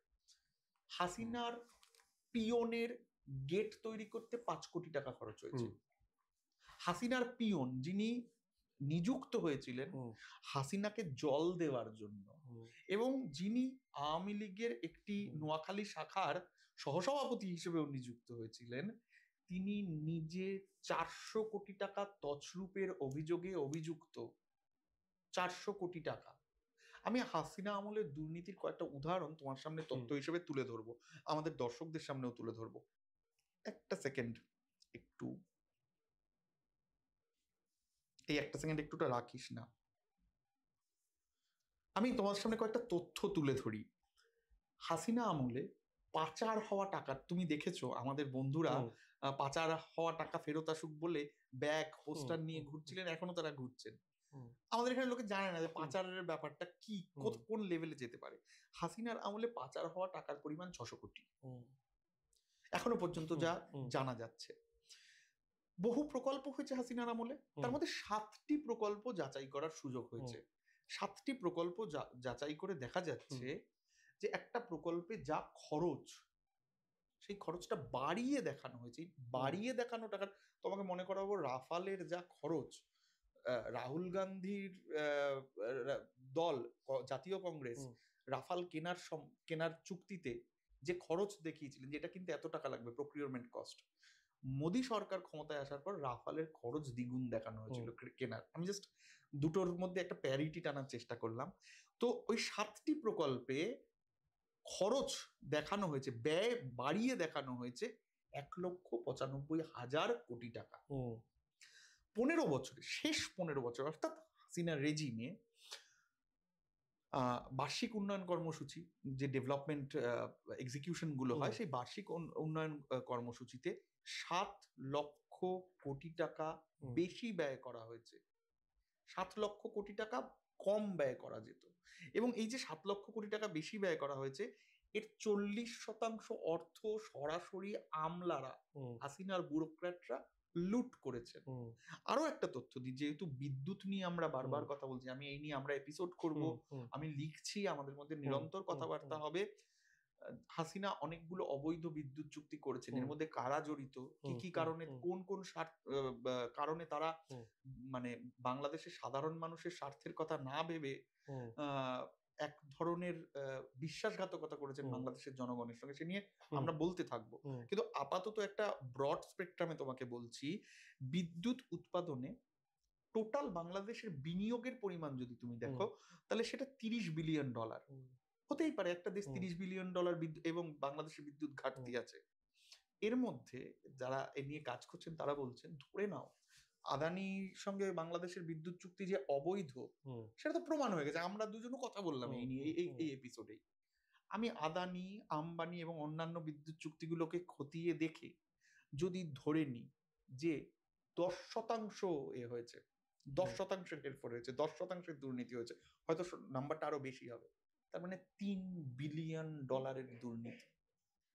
এই দুর্নীতির পাহাড়ে আমরা খুব ছোট টোকেন বেছে নিলাম, কেননা আমরা চাইবো দুর্নীতি, যেমন মুজিব নিয়ে একটা এপিসোড করতে, দুর্নীতি নিয়ে একটা যেমন শ্বেতপত্র প্রকাশ হয়েছে, আমরাও একটা গোটা এপিসোড করব। তো আমরা ডেফিনেটলি অন্তর্বর্তী সরকারকে নিয়েও সাথে কথা বলবো। কিন্তু তুমি ভেবে দেখো অর্ক, এটা হচ্ছে দুর্নীতির একটা টিপ অফ আইসবার্গ। এই দুর্নীতির মসনদে বসেছিলেন হাসিনা, আর অন্যদিকে বাংলাদেশের সাধারণ বেকার যুবকরা সম্পূর্ণ কর্মহীন হয়েছিল। আমরা যদি একটু একদম শেষ করতে পারি, অন্তর্বর্তীকালীন সরকার 100 দিন পেরিয়ে গিয়েছে, 4 মাস হতে চলেছে, এবং এই সময় তো আমরা গোটা কথাটা যার বিরুদ্ধে লড়ছি, সেই ঘৃণার বাস্তুতন্ত্রটা তো তৈরি হয়েছে এই সময় ধরে, তার একটা প্রেক্ষাপট আছে, কিন্তু তার উগ্র প্রকাশটা আমরা ভারতবর্ষে বসে এই সময় দেখতে পাচ্ছি। কাজে এই সরকার, মানে তুমি দুজনে ইউনিসপন্থী, এই অভিযোগে অলরেডি লোকজন অভিযোগ করছে, কিন্তু আশা করি এই অপবাদ যারা জানেন তারা জানেন। কাজে আমরা আতস কাছে এই সরকারকেও সমানভাবে ফেলতে চাই। হ্যাঁ, আমাদের ছাড় দেওয়ার কোনো কারণ নেই। তো এই 100 দিন নিয়ে যদি কথাবার্তা বলে আমরা শেষ করতে পারি। এইটা হচ্ছে, দেখো, প্রথম কথা হচ্ছে যে আমি কিন্তু ব্যক্তিগতভাবে আমি একজন অবজারভার হিসেবে এই অন্তর্বর্তীকালীন সরকারের কাজকর্মে অত্যন্ত হতাশ। আমিও, মানে এটা হচ্ছে একদম প্রথম কথা, ভীষণ হতাশ। আমার মনে হয়েছে যে এই সরকারটা একটা দুর্বল সরকার। এই সরকারটা এসছে কেন? অভ্যুত্থান হয়েছে, শেখ হাসিনা পালিয়ে গিয়েছেন, এবং তারপরে যে রাজনৈতিক শূন্যতা তৈরি হয়েছে, এটার কমব্যাট করবার উপায় হচ্ছে কিছু রাজনৈতিক সংস্কার করে একটা গ্রহণযোগ্য নির্বাচন দেওয়া। সেই নির্বাচনে যে সরকারে আসবে সে সরকারে আসবে, এইটা হচ্ছে ব্যাপার। আমরা শেষে চলে এসেছি, আমি জাস্ট 2 মিনিট সময় নেব। প্রথমে আমি বলি যে ভারতীয় দর্শকদের জন্য এই মুহূর্তে বাংলাদেশের রাজনৈতিক পরিস্থিতিটা কি। ইন্ডিয়ান মিডিয়ায় একটা জঘন্য প্রোপাগান্ডা চলে, বিএনপি জামাত, বিএনপি হাইফেন জামাত, এইরকম বলে একটা কথা। অথচ এই মুহূর্তের বাংলাদেশের সবচেয়ে যুযুধান দুটো রাজনৈতিক শক্তি যদি হয় আওয়ামী লীগের অবর্তমানে, একটা বিএনপি, একটা জামাতে ইসলামী। এবং বিএনপি এবং জামাতে ইসলামীর মধ্যে তাদের দুই ছাত্র সংগঠন ছাত্র দল এবং ছাত্র শিবিরের মধ্যে নানা রকম নরমে গরমে কিন্তু সংঘাত রয়েছে, চলছে। কাজেই বিএনপি একটা বড় পক্ষ, জামাতে ইসলামী একটা বড় পক্ষ, এবং অভ্যুত্থানকারী ছাত্ররা, একটা কথা বলার সুযোগ কিছুতেই ছাড়া যাবে না এক্ষেত্রে। অনেকে জানেন না বা মানেন না, ইটস ডকুমেন্টেড, তুমি জানোই শেখ হাসিনাও একসময় জামাতের সঙ্গে হাত মিলিয়েছিলেন, একসঙ্গে আন্দোলন করেছিলেন শেখ হাসিনা, একদম গোলাম আজম তার সঙ্গে শেখ হাসিনার ছবি রয়েছে। আমরা এগুলো নিয়ে বিস্তারে আলোচনা করব। এবং কিছুদিন আগে একটা খুব ইন্টারেস্টিং, মানে আওয়ামী লীগের যে জামাত সঙ্গ নিয়ে একটা চমৎকার লেখা আমি পড়লাম, একটা খুব ইন্টারেস্টিং লেখা, এগুলো নিয়ে আমরা নিশ্চয়ই কথা বলবো। এবং হ্যাঁ, বিএনপি এবং জামাত তারা একদম পরস্পরের প্রতিদ্বন্দ্বী হিসেবে রয়েছে। এবং আমি আমার ভারতীয় দর্শকদের উদ্দেশ্যে একটা দুটো তথ্য দিয়ে আমি শেষ করছি। আপনারা কি জানেন জামাতের যিনি আমির ডক্টর শফিকুর রহমান, তিনি কিছুদিন আগে বলেছেন আওয়ামী লীগকে ফ্যাসিস্ট বলা যাবে না, তারা আমাদের রাজনৈতিক পরিবারের অংশ। এবং যখন অভ্যুত্থানকারী ছাত্রদের একটা অংশ তারা আওয়ামী লীগের নিষিদ্ধকরণের দাবি তুলছেন, তখন কিন্তু বিএনপির পক্ষ থেকে তার বিরুদ্ধে প্রতিবাদ করা হয়েছে। এবং ডক্টর মোহাম্মদ ইউনূস তিনি পরিষ্কারভাবে বলেছেন যে বিএনপি চায় না আওয়ামী লীগ নিষিদ্ধ হোক, কাজেই আমরা সেইটাকে মান্যতা দিয়ে আওয়ামী লীগ নিষিদ্ধকরণের কথা ভাবছি না। কাজে অনেক কিছু চলছে, একদিকে বিএনপি একটা বড় শক্তি, অন্যদিকে জামাতে ইসলামী একটা বড় শক্তি, এবং অভ্যুত্থানকারী ছাত্ররা তাদের অনেকে জাতীয় নাগরিক কমিটি বলে একটা কমিটি তৈরি করেছেন, তারা একটা বড় শক্তি। এর বাইরে বামপন্থীরা আছেন, অন্যান্য রাজনৈতিক দল রয়েছে, নানান রকম শক্তির মধ্যে একটা টানাপোড়েন চলছে। এবং বাংলাদেশে এই মুহূর্তে খুব গুরুত্বপূর্ণ একটা বিষয়, সেটা হচ্ছে কিভাবে নির্বাচন হবে এবং সংবিধান সংস্কার কিভাবে হবে। যারা বলছেন যে বাংলাদেশের সংবিধান এতদিন ধর্মনিরপেক্ষ ছিল, তারা সত্যি কথা বলছেন না। সংবিধান শুরুই হচ্ছে আল্লাহর নাম নিয়ে, বিসমিল্লাহ রহমানের রহিম দিয়ে, এবং রাষ্ট্রধর্ম ইসলাম বাংলাদেশে রয়েছে। এবং অ্যাটর্নি জেনারেল যে মন্তব্য করেছেন যে বাংলাদেশের সংবিধান থেকে ধর্মনিরপেক্ষ শব্দটাকে বাদ দেওয়া হবে, সেটা চরম বিরোধিতা করছেন বাংলাদেশেরই অ্যাক্টিভিস্টরা। ঠিক। এবং সংবিধান সংশোধনের দায়িত্বে রয়েছেন ডক্টর আলী রিয়াজ, তিনি একজন বিশিষ্ট তিনি একাডেমিশিয়ান, মার্কিন যুক্তরাষ্ট্রে অধ্যাপনা করেন, এবং তিনি একেবারেই ধর্মনিরপেক্ষ মানুষ। কাজে এগুলো আমাদের জানা উচিত। এবারে লাস্ট যেটা বলবো, যেটা খুব গুরুত্বপূর্ণ বিতর্ক যেটা চলছে বাংলাদেশে, যে কিভাবে নির্বাচনটা হবে, ওয়েস্টমিনস্টার মডেলের নির্বাচন হবে নাকি আনুপাতিক হারে নির্বাচন হবে। যদি ওয়েস্টমিনস্টার মডেলের নির্বাচন হয় তাহলে বিএনপির সুবিধে, কারণ বিএনপি 300টার মধ্যে 250টা আসন হয়তো তারা পাবে, বা তার বেশি পাবে বা কিছু কম পাবে। কিন্তু আনুপাতিক হারে নির্বাচন যদি হয়, তাহলে আওয়ামী লীগ ধরো তার হয়তো 15% ভোট আছে, কিন্তু 15% ভোট পাওয়া মানে সে কিন্তু প্রায় 45টা সিট পেয়ে যাবে। ঠিক ঠিক। ধরো কমিউনিস্ট পার্টি 3% ভোট যদি পায়, তার মানে সে কিন্তু 10টা এমপি পেয়ে যাবে। এবং বিএনপি সে কত ভোট পেতে পারে, 45% সর্বোচ্চ, বা 50%, সে কিন্তু 150-র আশেপাশে। কাজে এটা নিয়ে একটা ব্যাপক ডিবেট চলছে। এমনকি জামাত এবং তার অনুসারী দলগুলো, এটা খুব ইন্টারেস্টিং যে একমাত্র বিএনপি চায় হচ্ছে এই পদ্ধতিতে নির্বাচন হোক, বাকি সমস্ত রাজনৈতিক দল তারা চায় হচ্ছে, মানে from Jamaat to Awami League, right, বাম বা ইত্যাদি, তারা প্রত্যেকেই কিন্তু চায় অন্যভাবে ভোট হোক। কাজে এটা একটা দেখা। এবারে শেষ যে বিষয়টা, যে অন্তর্বর্তীকালীন সরকার কেমন কাজ করলো, আমার মনে হচ্ছে এটা একটা দুর্বল সরকার। বাংলাদেশের বিরুদ্ধে যে অপতথ্য হচ্ছে সেগুলো ডিবাঙ্ক করবার ক্ষেত্রেও তারা যতখানি তৎপরতা দেখানোর, তারা সেটা দেখাতে পারছেন না। তারা শ্রমিক হত্যা করেছে নরক, এটা কিন্তু একটা ভয়ঙ্কর ব্যাপার। কাজেই অন্তর্বর্তীকালীন সরকার এসছে একটা সুষ্ঠু নির্বাচন দিতে কিছু সংস্কারের মাধ্যমে। আমার যেটা মনে হয় অন্তর্বর্তীকালীন সরকারের যা দায়িত্ব তারা সেটাই পালন করুন, সেটাই বাংলাদেশের জন্য ভালো হবে। এবং বাংলাদেশের সংখ্যালঘুদের উপরও কিন্তু সেনাবাহিনীর অত্যাচার নেমে এসেছে এই অন্তর্বর্তীকালীন সরকারের সময়। একেবারেই এটা কিন্তু কাম্য নয়, এটা কিন্তু আওয়ামী লীগের আমলে একেবারেই এটা হয়েছে। অর্ক, টু র‍্যাপ আপ, আমরা যে কথাগুলি বলতে পারলাম না, চট্টগ্রাম কেন ইম্পর্টেন্ট, কেন চট্টগ্রামের কথা ভারতীয় মিডিয়ায় উঠে এলো, একটা এপিসোড হওয়া উচিত। ডেফিনেটলি। মুজিববাদ, তাকে কেন সন্দেহ করব আমরা? হ্যাঁ, বাংলাদেশের রাজনীতি অর্থনীতির যাবতীয় বাকবদল, খুব ইম্পর্টেন্ট একটা এপিসোড।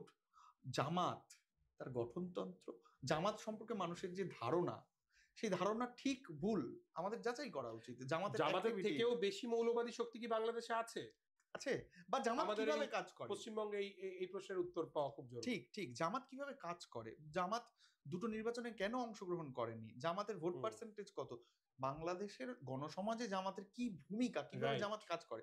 আমরা একদিকে মিথ ডিবাঙ্ক করব, আমরা একদিকে তথ্য তুলে ধরব, আমরা ডায়ালগের মাধ্যমে এবং আমরা কোনো এমন কথা বলব না যা ভেরিফাইড নয়, যা অপতথ্য। কেননা আমরা অপতথ্যের বিরুদ্ধে লড়ছি। এক্সাক্টলি। এমনকি আমরা বিশ্বাসও কারোর উপর চাপিয়ে দেব না।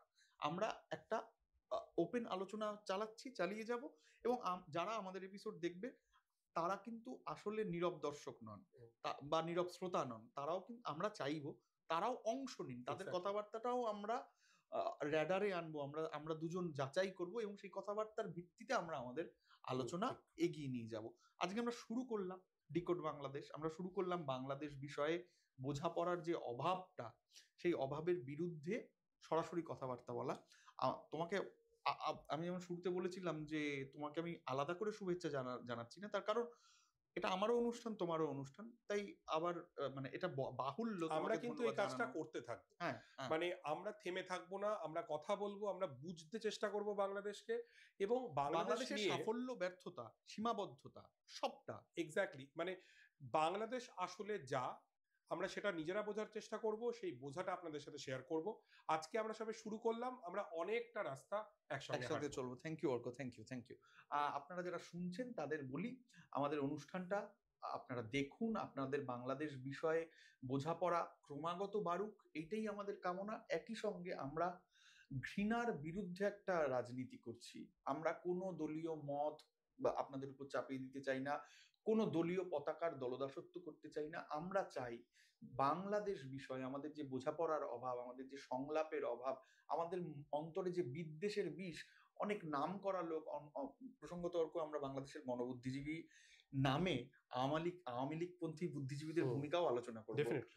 তো বাংলাদেশের আমাদের দেশের বুদ্ধিজীবীরা অনেক নামকরা ব্যক্তি এ বিষয়ে যে মতামত রাখছেন, আমরা বলবো একটু যাচাই করুন। আমরা বলবো যে একবার বাজিয়ে দেখুন, একবার যুক্তিগ্রাহ্যভাবে একবার চেক করুন, ভেরিফাই করুন। এমনকি মিডিয়ার বন্ধুদেরও অনুরোধ, ঘৃণা বিদ্বেষ না ছড়িয়ে যদি তথ্য সার্কুলেট করা যায়, যদি ভালোবাসার কথা বলা যায়, আমার মনে হয় বৃহত্তরভাবে আমাদের সকলের লাভ। সকলে ভালো থাকবেন। আমাদের যাত্রা শুরু হলো, চলতে থাকবে। নমস্কার।